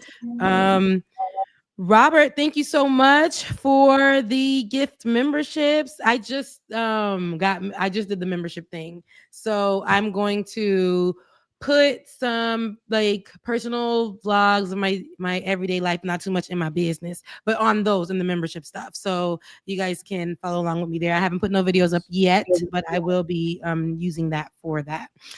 Bay Photo, I sent some super chat to Matt. I sent the same super chat to Matt, but you were talking about it. So when the next bad jobs report comes out, do we call it the Kirk effect? They should. Chris, thank you so much. Though they were not chosen to give speeches, Senator Schumer and Rep. Jeffries will honor him by working as ushers and will sing "Go Rest High" on that mountain during the ceremony. It's crazy. Is there going to be a funeral for Kirk? Like, was it one already, or is there? It was one already. No, they're trying to put it in the rotunda, in the Congress's rotunda. Oh yes. But then are they gonna do that for real? Because I feel like they said no. They put him on Air Force One, so I don't know. I think it's pretty plausible. Oh. They also just passed Charlie Kirk Remembrance Day. Oh, they passed it. Yeah, the Senate just passed Unanimously, it. So by the Trump way, has to right? sign it now. Huh? That was unanimously passed too, right? I don't know that. I don't know that. But No. Oh, okay. That's yeah, awesome. but it's now Trump just because the October Senate just 14th. passed it, so Trump has to sign it. So it's probably going to become a federal holiday. Jesus. Did we get the day off? I wouldn't be 'Cause surprised if they so- put him in the Congress. What did they rotunda. choose? Did they choose the 15th for the holiday? I don't know. The 14th. Because I know that was George Floyd's birthday. I think it's the 14th, if I'm not The 14th? mistaken. Okay. Yeah. All right. Super duper full. Thank you so much. Love y'all all. Love you back and mean it. All right. And yeah, I'm out of here. I love you guys. I hope that again. Go dilly dally. Go touch some grass. You get some sun on your skin. Be happy to be alive. I'm I gonna love just you guys. doom Mean it. scroll all Mwah. I'll weekend. see you guys on the next show. Bye. Yeah, Rebecca. Bye. All right, who wants to go All right, next? guys. Or Air Force 2. Sorry, Chad is flaming me for saying Air Force 1. I don't fucking know, guys. I know he was on some government plane and JD Vance was trying to hold his casket. That's all I know. Is it okay if I go on next for Super? I don't have. Sure, go ahead. Chris, thank you so much for becoming a member again. Mike Thompson, hello. Thank you so much for the $2. Chris, are we not allowed to talk about the Twitter files anymore? These same people said an email from the FBI pointing out misinformation was implied threat in violation of the First Amendment now. I don't know. I, knock on wood, haven't gotten anything from the FBI like that. Do you guys know anything about it? I don't. What do they refer? I think they're speaking to the hypocrisy of the people who were concerned about the that's how I'm reading that one. the Twitter files. But yeah, no, those people are hacked, so we're not going to get that consistency. Oh, yeah. Okay. Blue X, thank you so much for the 150. I really appreciate it. Bay Photo, I love your optimism, but then I remember the brain rot and the fact that nobody seems to agree on what's real anymore. Hope you're right, though. Everyone does agree that Israel is the problem, so no matter which end of the political spectrum you land on. I'm just kidding. Honestly, yeah, there's a lot of fighting, and we fight over shit that doesn't even really matter in the grand scheme of things, so I don't know where we're going to go. But I do have hope that we are uniting over overpowering propaganda. Red Fire, Blue Eyes, thank you so much for the $2. We are reliving Martin Niemöller times? What is that? Do you guys know? Is that the... I don't want to say before. Let me look it up really quick. I think I know what that refers to, but I don't want to say it in case I'm wrong. Yeah, I'm not sure. Okay, no, it's not what I thought. I don't know then. Okay, well, I believe you. Oh, no, okay. He's the individual who had the quote. First they came for the socialists, and I said, like, that's what, okay. I was thinking of a different term. Okay. Yeah, that makes sense. Oh, okay. I get it. Thank you so much for the $2. Looney Tunes, hi, Ari and Binger. That big disagreement both of you had 2 weeks ago was fed to DramaTube. I tried to warn you. DramaTube took it out of context. I don't care. That's all I have to say, because if I say more, people are going to tweet about it. Oh, hold on. There's an echo. There's an echo. It's probably Lance. It's Lance. I was like, I haven't done anything. I had my mic muted. Yeah, it's coming through. Still an echo. I think it's your input, Lance. There we go. What'd you do, Lance? He can't hear us anymore. No, I can hear you. Can you hear me? Yeah, I hear you. Yeah, the echo's gone too. Okay. Yeah, I'm not going to say more on that because I don't want to be the talk of Twitter tonight. So, Robert Stack, thank you so much Wait, for say more about what? I missed that. What happened? Go back. No, someone just said that our conversation 2 weeks ago got fed into DramaTube, and I don't want to comment on it because No, I don't want to. fucking talk about I me don't again. feel like it I'm not. tonight. Yeah, I don't feel like That's it. good. That means that our show is relevant. That's good. Yeah, it was real relevant after that fucking episode, and I knew it was gonna get relevant. I knew that shit was gonna happen. I knew I was gonna get clipped out. I just knew it. It's so funny because Destiny DM'd me. And Destiny and I have notoriously publicly hated each other for years now.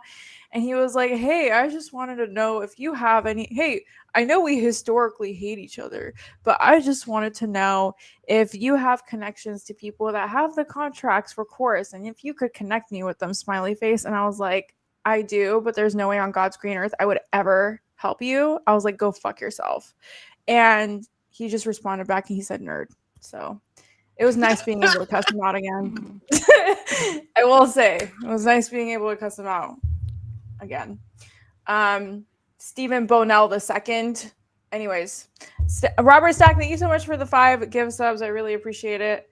Nintendo Gaming Channel, $6.99. Streamers, MSM Press, Independent Press, Entertainment Press should legally force to transparent funding and prevent corruption. Yeah, I agree. Also, I do wonder if those people who were fired can, go after employment suits and say that they were wrongfully fired. But unfortunately, if it's a 2-party employment where you're like an employee at will, and I don't know, it's weird. And companies can fire you really easily, which is why we need more unionization. Exactly. But I don't know. That's what sucks because you can literally get fired and you can't do shit about it because there's no worker rights. Kowalski, thank you so much for the $10. Firmly believe that the relationship AI bots are devil tech, and I'm about to go on a Sarah Connor arc. To the 5 nerds that understood that joke, I thank you the most. I have no fucking clue what you were. I understood that joke. Yeah. Wow. How? I mean, I was gonna say to the 5 nerds. I was gonna say to the come on, Kowalski, the 5 nerds that understood that joke. This isn't like some deep nerd lore. Who doesn't know who Sarah Connor is? And then Ariana says she doesn't get it. So I mean, to be fair though, she was really young when that movie came out. I was young when it. Or she might have not been born. I was super. I mean, young there's when that movie been came a out, lot so- of a lot of sequels and a show. Like early 90s, early 90s. So I was a kid when I watched it. Yeah. So I don't blame There's you for been. that. It's not like we're talking about a movie that never had more things come out in that world. We're not talking about It's a great movie. It still holds up till this day. Yeah, but Really the good. real banger came out when I was not on Earth. So yeah, I think that plays a huge role. Oh, Andrew, thank you so much for becoming a member again. Kat Abu Ghazaleh did a gaming stream for a campaign. We could bring Kat on. I feel like that would be cool. Oh, that would be That'd be cool. I'd awesome. love to bring on Kat. She's If you could awesome. organize that'd be wicked. Yeah, I'm mutual. She's been on before. Instagram. Oh, she has? I wasn't there when she was on, but she was on Wait, when? 2 Was that summers ago. before she I brought her on when she was in the middle of the DNC, but since becoming a really big, super famous politician, she doesn't respond to DMs anymore. So if you could bring her on, that'd be cool. She's not a politician. She's running. No, I know. I'm being. Oh, silly. okay. I don't think I'd be able to reach her. I think her schedule. Okay, I'm mutuals with her on Instagram. I can send her a message. Hopefully, she'll answer. We don't talk regularly, but I'll shoot my shot. See if we can bring her on. Hell yeah, that'd be awesome. That'd be awesome. Yeah, I can definitely do that. All right, guys. Have a great night. It was so nice seeing you again. And talking about almost everything that happened. Chat. Have a great night, guys. Please go touch some grass, or else we're all going to lose our minds. Okay. Bye, guys. Take care. Do you want me to go? I only have 3. I could be fast. Yeah, feel free. Chris with the $5. Kimmel's cancellation may break through more, but is extraordinarily in an administration that arrested Mahmoud Khalil. And I agree with you, and I think that's one of the reasons why it's a little wild that some people were tweeting that this is the most outrageous political silence scene in my lifetime or something. And then I was like, I mean, I don't know how long you've been around, but there's a lot of people who've been silenced for a lot of others. But I still think it's wrong, whether or not you like them. Starch Manning with the $5 this week taught me a lot of my Christian friends are Christian nationalists, not patriots. Not about Jesus or free speech. Willful ignorance on me. Yeah, shout out to all the actual Christians who are not Christian nationalists or Christian Zionists. Some of my favorite tweets that I saw over this week were people who were like, "I can't believe I went to church this Sunday and they didn't mention Charlie Kirk once." It's like, oh, that's why you went for the show. For a show, like to be entertained, not to pray and hear the good word and all. You went, jeez.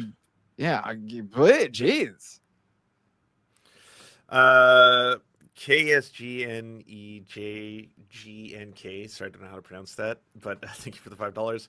When Michael Brooks died, we shared his words. After Kirk's death, the right runs from his words. Wow, that's a really good quote. It's true, and also right. I think every year, either on Michael Brooks' birthday or on the day he died, like every leftist I know tries to pay tribute to some way by posting his clips and posting the things that he said, rather than being like, you can't post what he said and say his actual words. How dare you? Mm-hmm. He was a right winger. And Majority Report was joking about Michael Brooks after he died, because that's what Michael Brooks would have wanted. Like we like celebrate people by joking about them, and that's part of like what makes you a human being. Like, I don't know. I just feel like their response has been so snowflakey on the right. You know what was really weird is that it really seemed like the only person who was legitimately like really hurt and sad was Candace Owens. And I was like, that was so weird to see. I was like, everyone else was basically posting things like, this is war, time for blood, the streets will reign with the leftist, blah blah blah. And she was like, here's a really cute video of the two of us being friends and hanging out. I was like, that's what I expect a person to do about someone they're really sad about losing, not being like, in his name I will destroy everything. Like, so weird. That's kind of like the human thing, like the human reaction to have. Even though Candace Owens is a demon, like she had a human reaction to her friend passing away, and everybody else just tried to find some way to exploit that tragedy for political purposes, which is gross. None of us did that after Michael Brooks died. None of us tried to exploit that. None of us. There were there was nothing sold or anything like that. No attempt to, no. I will say, like, I think, they view that, Charlie Kirk built something pretty crazy with Turning Point USA, very successful. I think no one would argue with that and doing what he set out to do. And they are probably worried that that's going to end. And I got to say, listen, I'm not making a proclamation. I'm not making a guess or I'm not even like betting. I'm not a gambler, but usually when a organization or a project of any kind hinges on a individual who is charismatic, and then that person goes away, whether they quit, resign, pass away, whatever it is, and they replace that person with someone who is not equally as charismatic, the organization fails and withers away. From what I've seen of Charlie Kirk's wife, I don't think she's going to have a cult of personality surround her. I don't think there's going to be gaggles of college students lining up to meet her. She's just not charismatic in any way.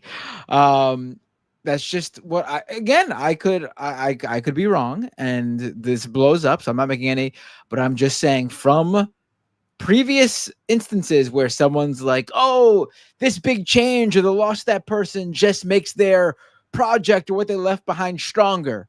In almost every case, that's just not true. It just isn't. Chris with the $5. Well, actually, sorry, before that, Looney Tunes, thank you very much for the 0.99 and the popcorn emote. And Chris with the $5. To be fair, vile malevolence is a way better way to honor his legacy. And yeah, maybe that's exactly what he would have wanted, and rather than.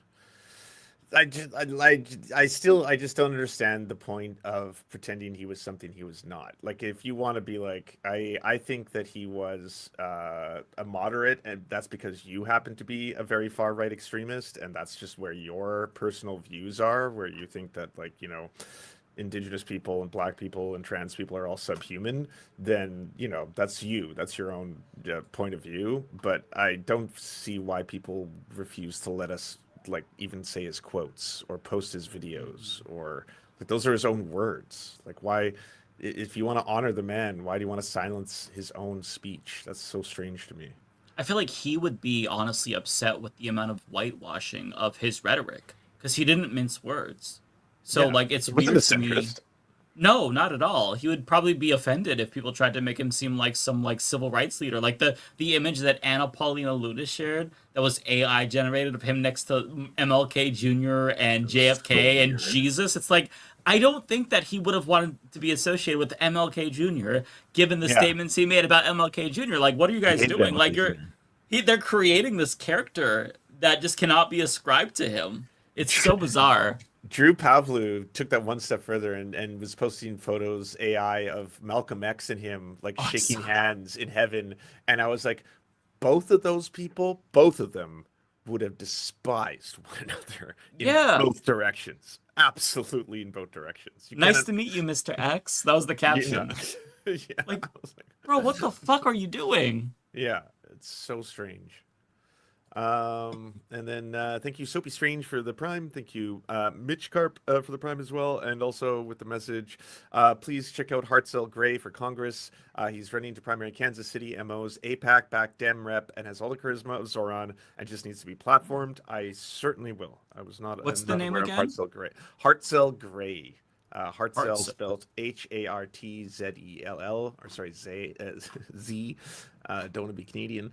Gray for Gray. When you said that, my brain completely shut down. It's like, oh my god, I've outed myself. Shit. I mean, I love freedom, and I love America, and I love beer. And 9/11 was bad, and I like titties. So there you go. Got it all. That's convincing. All right, I'm following him on Twitter. Nice. Yeah, I will too.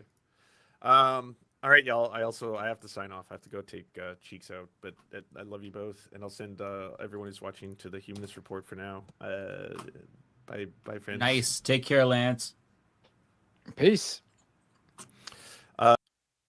Okay. Did you want to go first, Matt, or do you want me to go? Why don't you go? Go ahead. Okay. Let me see here. We have the first one being Unknown with £5 says, did you see Led by Donkeys protest regarding Trump and Windsor Castle? Did you also see what happened to Banksy and his most recent painting? I did. So the Led by Donkeys protest, I believe they're the group that projected the Trump Epstein photos on the castle, and Banksy, I'm not sure what their gender is, but they did a mural of a police officer beating somebody with, I think, a Palestinian flag. They tried to wash it off, and then it was just like the silhouette, which was very, very symbolic. But yeah, I've seen those. Great things to check out if you haven't seen these art pieces, in my opinion.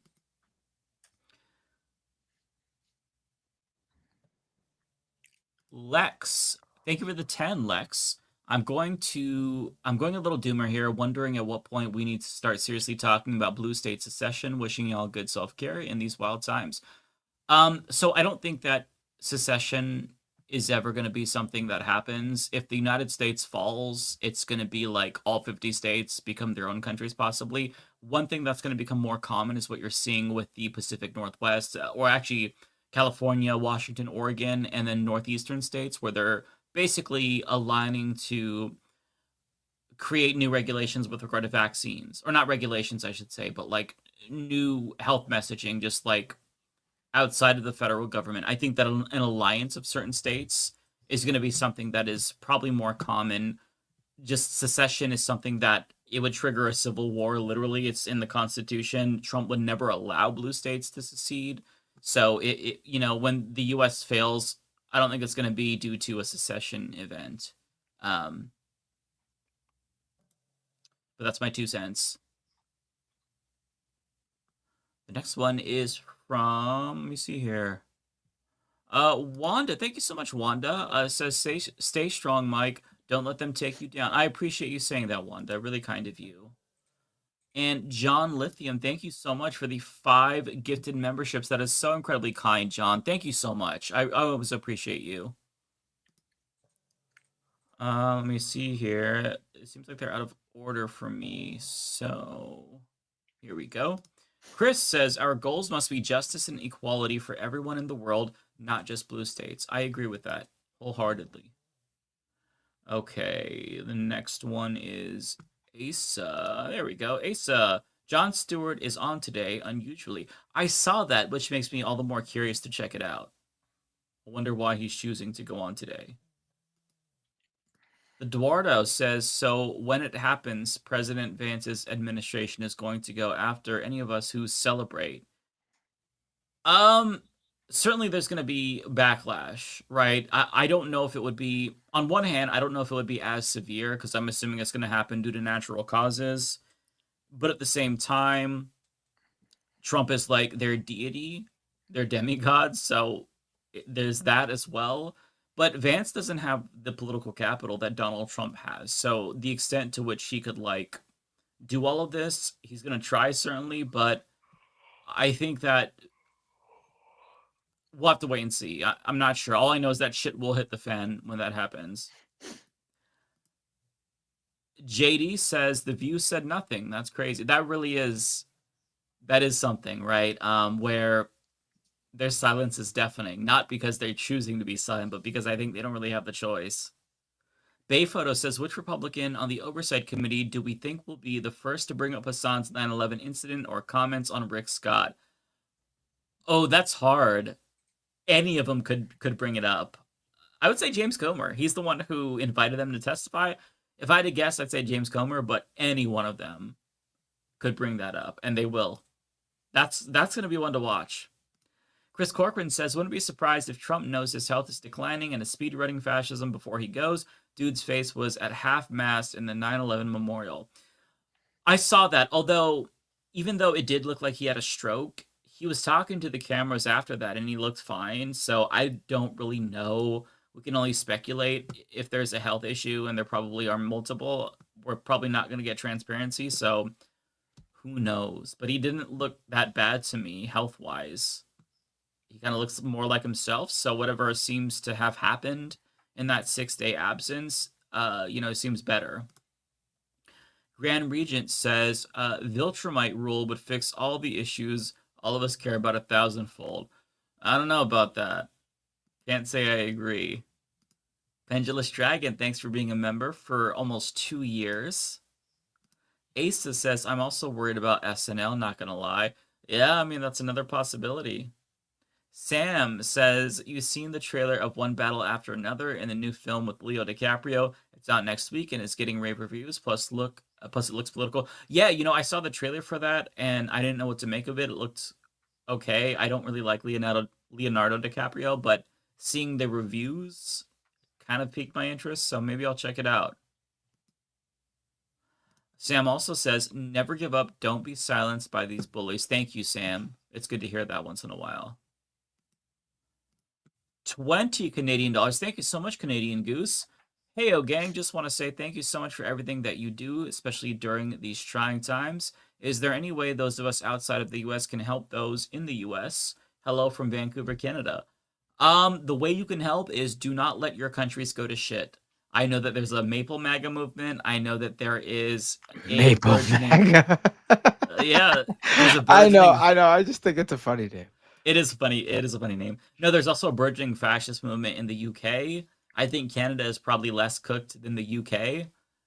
I mean, just do whatever you can to stop that because it's so hard to put the cat back in the bag. Don't let your countries become what our country has become. It's not fun. It's not fun at all. So just save your own country. Let's see here. Blaze J says, after the fallout of Kirk's death, and thank you for the 10, by the way, very kind.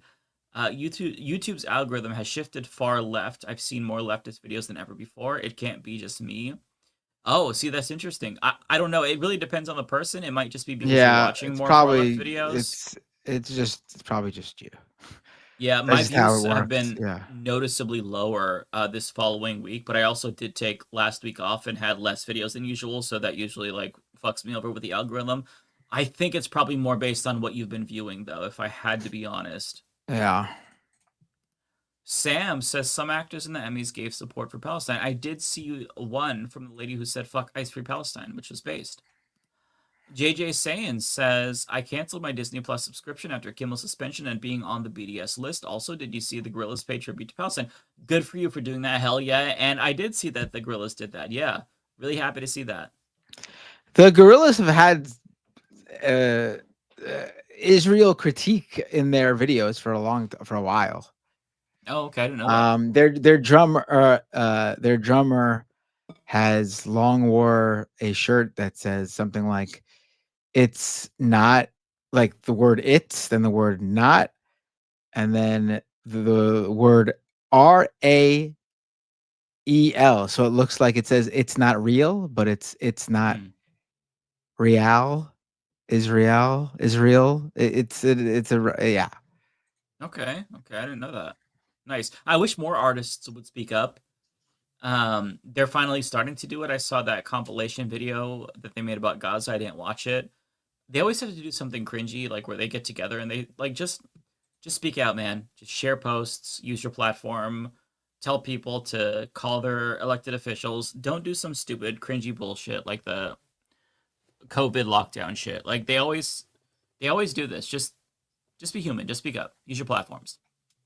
Sam, thank you so much for the 20 Canadian. Very generous, Sam. Appreciate that. I consider this to be a nationwide tantrum about not being able to be racist and sexist and having to grow up. I think that nationwide tantrum is apt. Thank you for the $2 super chat. No message. Let me see here. Excuse me. Autistic Goblin says saying Charlie Kirk was just a good debater is like saying Hitler was a really good public speaker. Right. It's not. I mean, it's a misrepresentation. Eduardo says he needs to make a decision. You want to be a dictator or just a dick. Also, Kimmel's last monologue. That's actually a good one. Rolando Capalleja said, thank you for the 10, by the way. I learned to not buy DLC so close to a base game release. I'm convinced that DK Isle was withheld from being post-game content to justify charging 20. Low effort and greedy practice from Nintendo. Absolutely agree with you. They also announced DLC for the upcoming Pokemon Legends ZA game, and the game's not even out. So yeah, they're withholding a portion of the game. Completely greedy. They're raising the price. And Nintendo has just morphed into like patent trolls. So yeah, I'm with you. Like don't give in, because that's bullshit. I heard that the DLC for Donkey Kong is not even that great. So don't do it. V-Man says, thoughts on Hochul finally endorsing Mamdani? I think she fears Delgado challenging her from the left in 2026 and knows she can't win a primary without NYC Dems still voting for Delgado, though. Yeah, I think it's good. I like that she felt the pressure and she caved to the pressure. That's a really good sign. I don't think that Zoran needs her endorsement, but I'm glad that she buckled to the pressure. That's what we want. We want establishment Democrats to bend the knee to the left, because the left is... If the Democratic Party is going to have a future, it's going to be the left. So, you love to see it. Let me see. Lasco says, repent your sin. Jesus will save who deserves. I already repented to the devil, and I gave my heart and soul to him.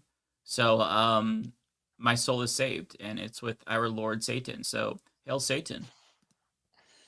Kimmy is the next one. Kimmy says, new shitty news. Check out the Oklahoma SB 3278. Require all high school students to commit to college, trade school, or military in order to graduate. That's insane. That's so stupid. Wow, I didn't know about this. But Oklahoma right now, their entire school system is being run by a closeted far right extremist who's like importing fucking Trump Bibles into the school. Like the dude is genuinely unhinged and unwell, and they need to vote that guy out immediately because what he's doing is a catastrophe. Although it's Oklahoma, so it's not that surprising. Still, shouldn't be happening. V-Man also says, the thing is, Delgado on his campaign page calls for universal health care, childcare, raising taxes on the rich, addressing housing. Love to see that. Love to see that. Hell yeah. Yeah, I mean, that's what they should be leading with, the policies. Canadian Goose, thanks for the 10. Says 11 state and city lawmakers in NYC were just arrested by DHS police on the 10th floor of 26 Federal Plaza after an hour of demanding access to the ICE lockup on the same floor. Stay safe, all. That's insane. That is absolutely insane because just in case people didn't know this, lawmakers have oversight of these facilities. And the fact that they're getting arrested for exercising their authority is so fucked up. Like, that's fascism. Arresting your opposition simply for doing their jobs, that's straight up fascism. Lizzie Bennett, thank you so much, says, loving the Some More News shirt. Mike, thank you. Any chance of getting Cody Shoddy on the episode of Leftist Mafia? That'd be awesome. I would love to have him on. Maybe I'll try to reach out. We're kind of like, I think they're much bigger than us, but I could try shooting my shot. Cosmere Dragon says, Kyle Kulinski has discussed much that Kirk may have had some disagreements with Israel, and it could be related to recent events. What do you think? I don't think that he was assassinated by Israel. Maybe it's true that he like turned down money. The story is that he turned down money from Turning Point USA from like Israel donors to capitulate and not be anti-Israel. I don't really know. I honestly don't think that it's super relevant. Having said that, though, if there's a way for people to blame Israel and not gay people for what happened, because we know they're not just going to blame the individual shooter. They don't do that. They have to generalize. So if they're going to pick on anybody, I hope it's Israel. But with that being said, I hope that it doesn't turn into like blaming Jewish people, because that's how these things go for the right. The left is very good at not mixing, Israel with all Jewish people. The right, not necessarily very good at making those distinctions. They just generalize everyone, so I don't know. But yeah, I don't think there's any merit or persuasive evidence to the claim that it was like Israel.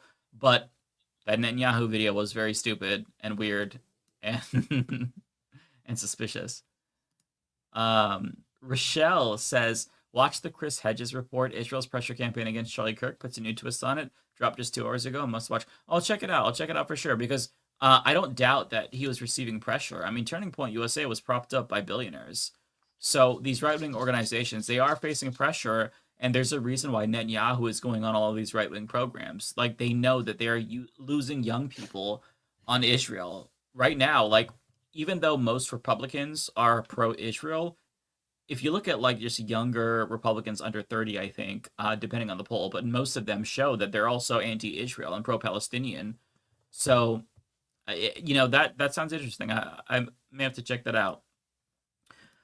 Walid says, Palestinian American here, it's illegal to throw anyone off buildings, whether in Gaza or all the Arab world. That's murder. Gays live an open secret life. Everybody knows and turns a blind eye. Yeah, part of it is just like people have ignorance, and the throwing gays off buildings thing was something that ISIS did, and then they just like ascribed that to all Muslims and pretended as if that's like a practice. These countries in the Middle East and North Africa, they have like gay rights movements and whatnot. That doesn't mean that everything is copacetic, but I think that Westerners are pretty ignorant to it. There's obviously homophobia. Like, we imported homophobia. There are evangelicals importing homophobia to African countries, Uganda. But I wrote a book on LGBTQ rights movements in the Middle East and North Africa. And like in certain countries like Tunisia, for example, they had like a gay presidential candidate, and the left didn't back him because he was pro-Israel. So it's the same dynamics here. In Lebanon, it's much more open, so it just, they are trying to use that whole, if you go to Gaza, you get thrown off buildings, trope or talking point, I should say, as like a justification for Palestinian murders. So that way, if you're supposedly woke, you'll think, oh, okay, well, they want gay people to die, so I guess it's fine if they get bombed by Israel. That's what this is about. It's like mental manipulation, and it's despicable. JD Merleman, thank you for the 20. Appreciate that. Says, Mike, just wanted to say thanks for your videos this week. Oh, well, thank you. I'm glad that you liked them. This was hard week, and you are made of stronger mental metal than me. Appreciate you and your focus. Great work. I really, really appreciate you saying that. Thank you so much. I would like to think that I'm made of stronger mental metal than any human being, but I do not think that's the case. I think I maybe hide my mental anguish and doomerism a little bit better. Not my doomerism, but I hide like the the mental illness better, for lack of a better word. It's just, I'm certainly going through it, but I try to. The videos for me are cathartic because I collect my thoughts and try to like structure what I want to say. So I'm glad that they're helpful. I'll just leave that there because I'm starting to ramble since it's getting late and I'm getting tired. But thank you so much. Rachel says, I worked for Meta last year. Definitely predicted this. That's funny. That's funny. If Trump, Luna Flynn says, if Trump doesn't give up his power at the end of his term, could Blue States try to secede? Would you be opposed? Look, I always support autonomy, independence for anywhere in the world, but that is going to trigger a civil war because it's unconstitutional. It's in the Constitution that states cannot secede. But what I love for Oregon to team up with Washington and California to become its own country at this point, I think that'd be awesome. I would love to see that. To have governments that are much more aligned with all of us here on the West Coast, that'd be great. I just don't know if it's feasible. I wouldn't be opposed to it though.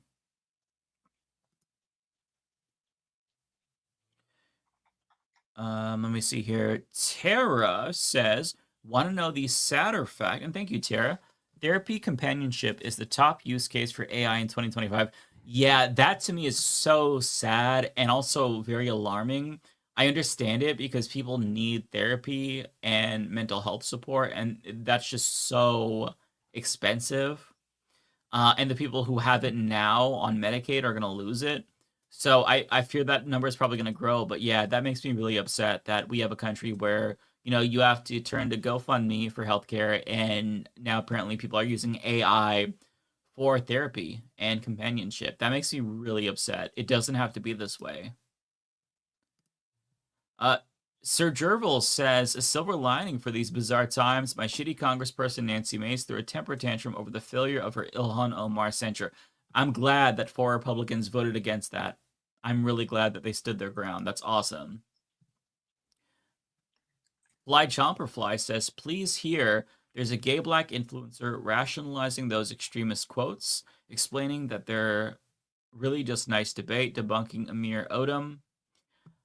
I mean, look, you're going to find a lot of people say shit because if you are extremist, if you're a sensationalist, if you sow division in this country, you get clicks and views. So it's not surprising, but that's why you see the rise of like so many gay Republican influencers and people like Blair White, where even though I don't think they agree with the shit that they say, they know that they have to say that to get a paycheck. Next here we have Asa, who says Burkina Faso banned homosexuality, 2 to 5 year sentence. Yeah, I saw that. It's really sad. Because they are currently doing a lot of really good in Burkina Faso. So to see that is frustrating. It's not surprising because again, like, it's part of like Western imperialism. We imported all of these like backwards ass homophobic beliefs and into these countries, and I hate it. It sucks. I wish that wasn't the case. But if they're crafting a free and open society and a society with worker rights and whatnot, then hopefully that's something that can be overturned. I don't know like the specifics. I just know that their leader right now is, socialist, communist, and has done some positive things. So yeah, I saw that, I was disappointed, but my hope is that that's going to change. Part of the problem is that like you can't really suppress homosexuality and like people. A lot of it is like trying to find out about like homosexuality in general, culturally. Like you can't really suppress that because of the internet these days. So yeah, we'll have to see what happens, but hopefully that can get reversed. Otaku says, my family is happy for the fascist censoring. Ugh, I'm sorry. I'm sure my family is too. I haven't talked to them. If it makes you feel any better, I'm sure they're celebrating. Let me see here. I just missed it. Here we go. Fly Chomper Fly.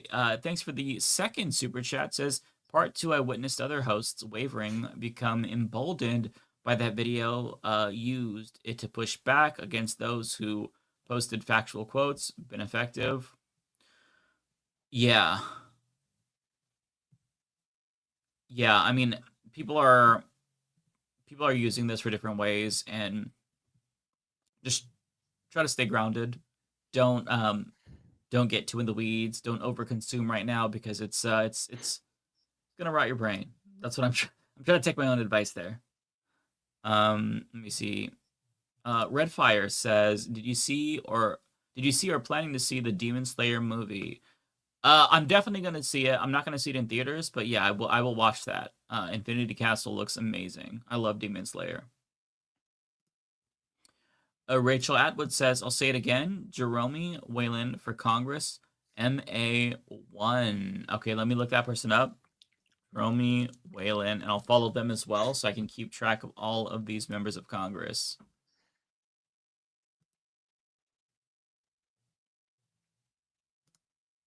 All right.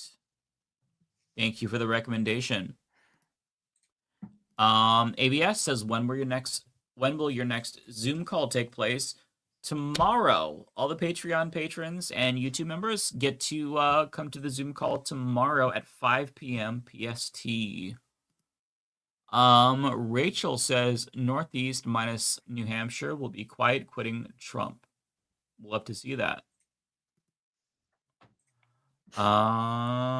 Next was Chris. Where's Chris? Let me see. Chris says, I missed the entire stream. No, stay safe. That sucks that you missed it, but you can go backwards, hopefully, as soon as this is done.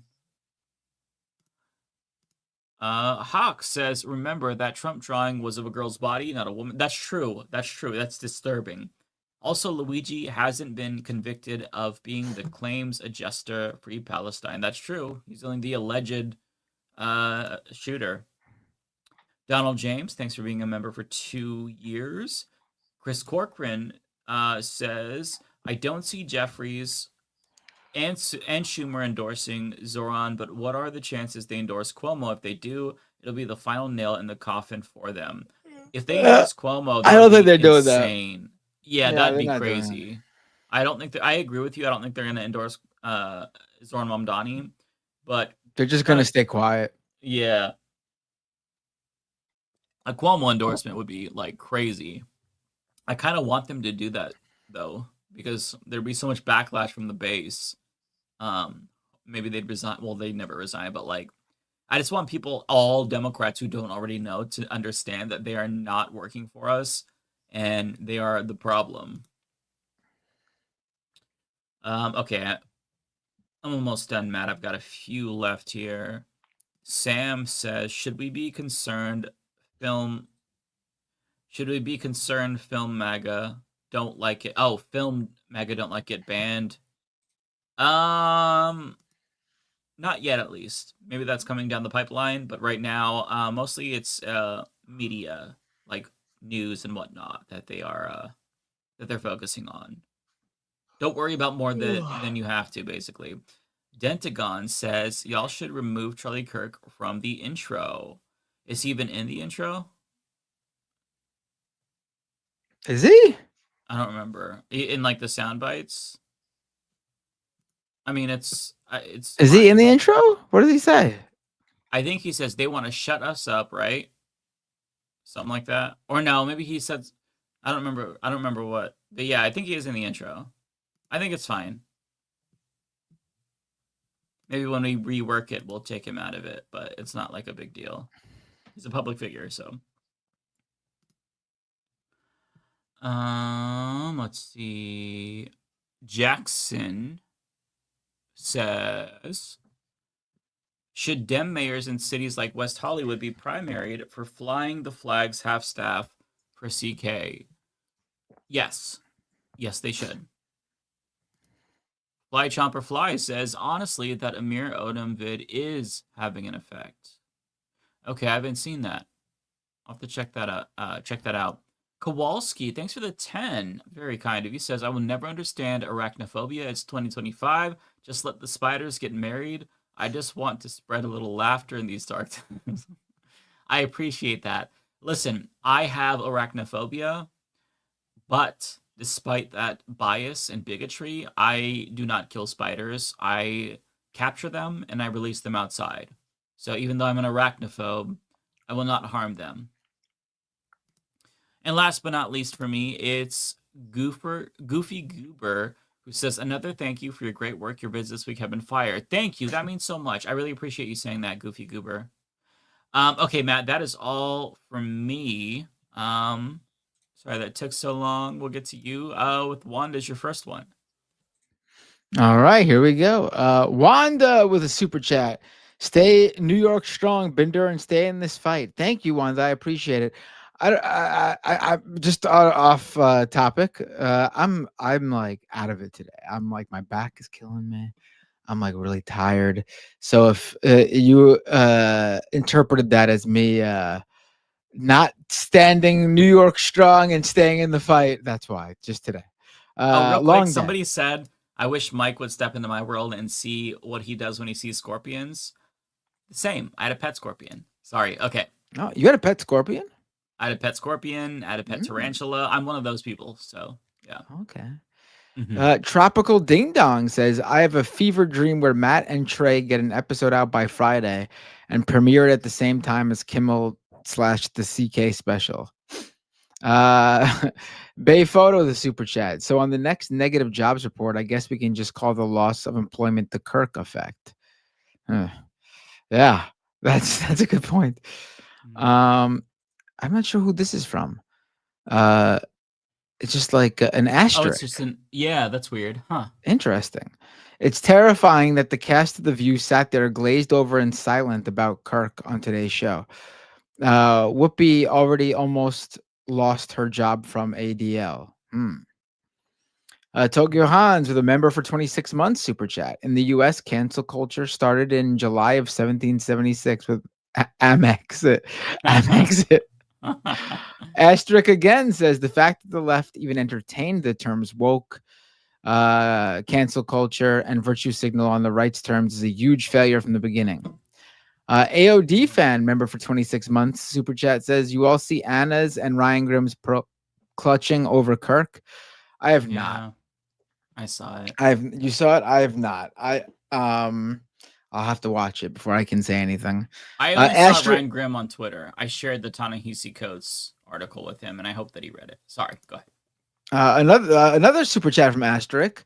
White, although meaningful and institutionalized racism, is completely made up. Time to make them get real specific what they mean by white. Tokyo Hans with a super chat says, this meta failure reminds me of when Jobs debuted the first iPhone. It wasn't ready for release. The phone could only do what he showed in the demo. I remember that. Chris with a $10 super chat. Thank you. Every death is a tragedy and the loss of human potential. The tragedy of Nancy Reagan throat goat is that he never rehabilitated, even if IMO he wouldn't have. I'm not following here. I thought it was going somewhere that it didn't. Tokyo Hans with the super chat says, after Michael Brooks passed, I was devastated, but I like to imagine him up there doing his right-wing Mandela impression to the real Mandela. Yeah. Cy Abelman with a super chat says, Binder, you know any graffiti writers in NYC? Just curious. I don't. Donald James, the member for 26 months, super chat. I'm still here, still supporting. Cheers, non-alcoholic beer. Thank you. Chris Thibault, became a YouTube subscriber member. Thank you so much. Chris Thibault with a super chat too. I am full of shame not being a paid sub till now. You don't worry about it, but you are now, so you definitely can't be full of shame. Looney Tunes 9000 says, "Sup, Matt in the Hat. I hear Dennis Prager and Johnny Somali wants to debate you in the next call-in show." Oh, I'll be happy to do that. Chris with a member for 26 months super chat.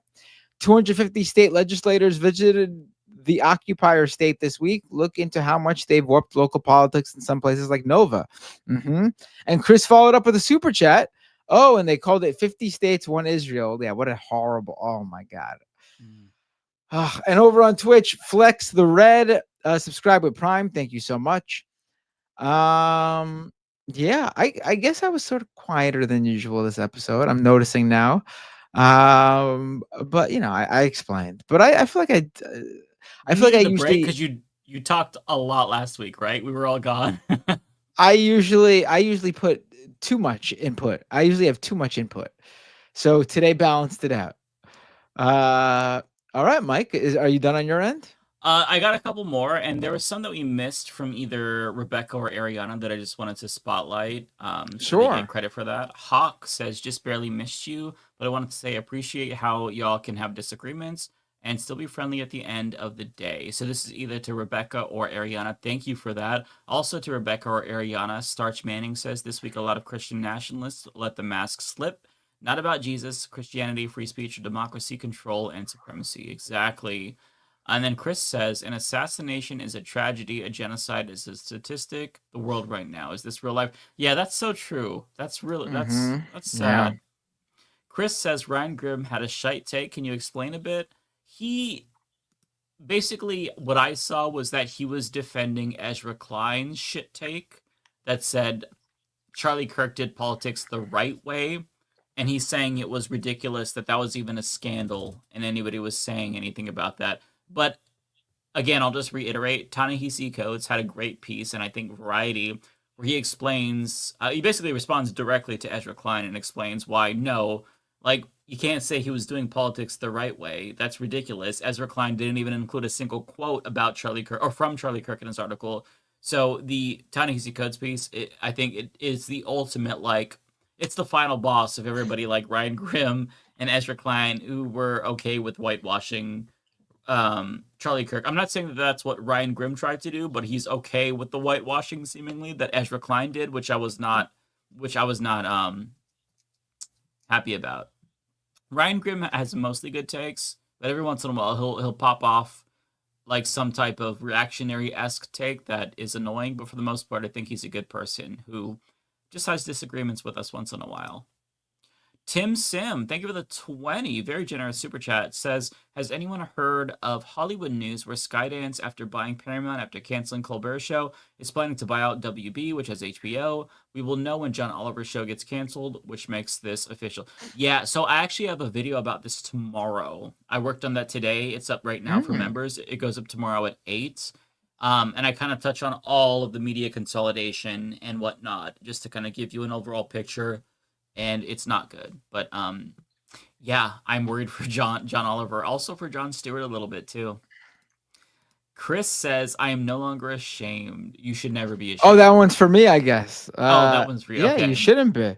Oh no, it's not for me, actually. Oh yeah, that came from me too. Yeah. Well, you should never be ashamed.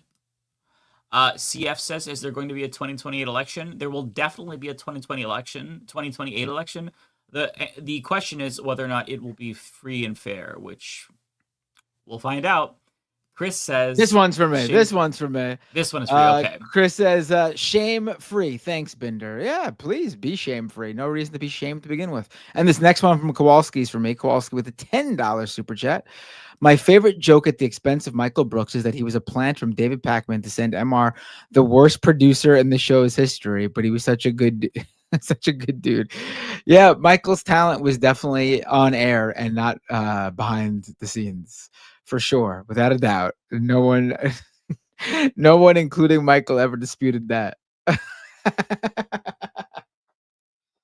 Last one. This is from me, from Tim Sims. Says, if WB gets merged with Paramount Skydance, you can kiss not just DC Comics movies goodbye, but also hundreds of more jobs away. Yeah, I mean, it's insane. We need antitrust yesterday, but that's not how this government works. So it's just sad. But, you know, what are you going to do? Yeah. All right, that's it. Right on Twitch. Let's see.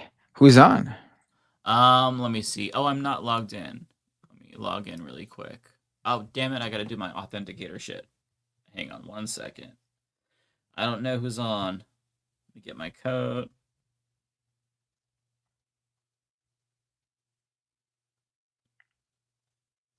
Okay. Any recommendations from the... I see that.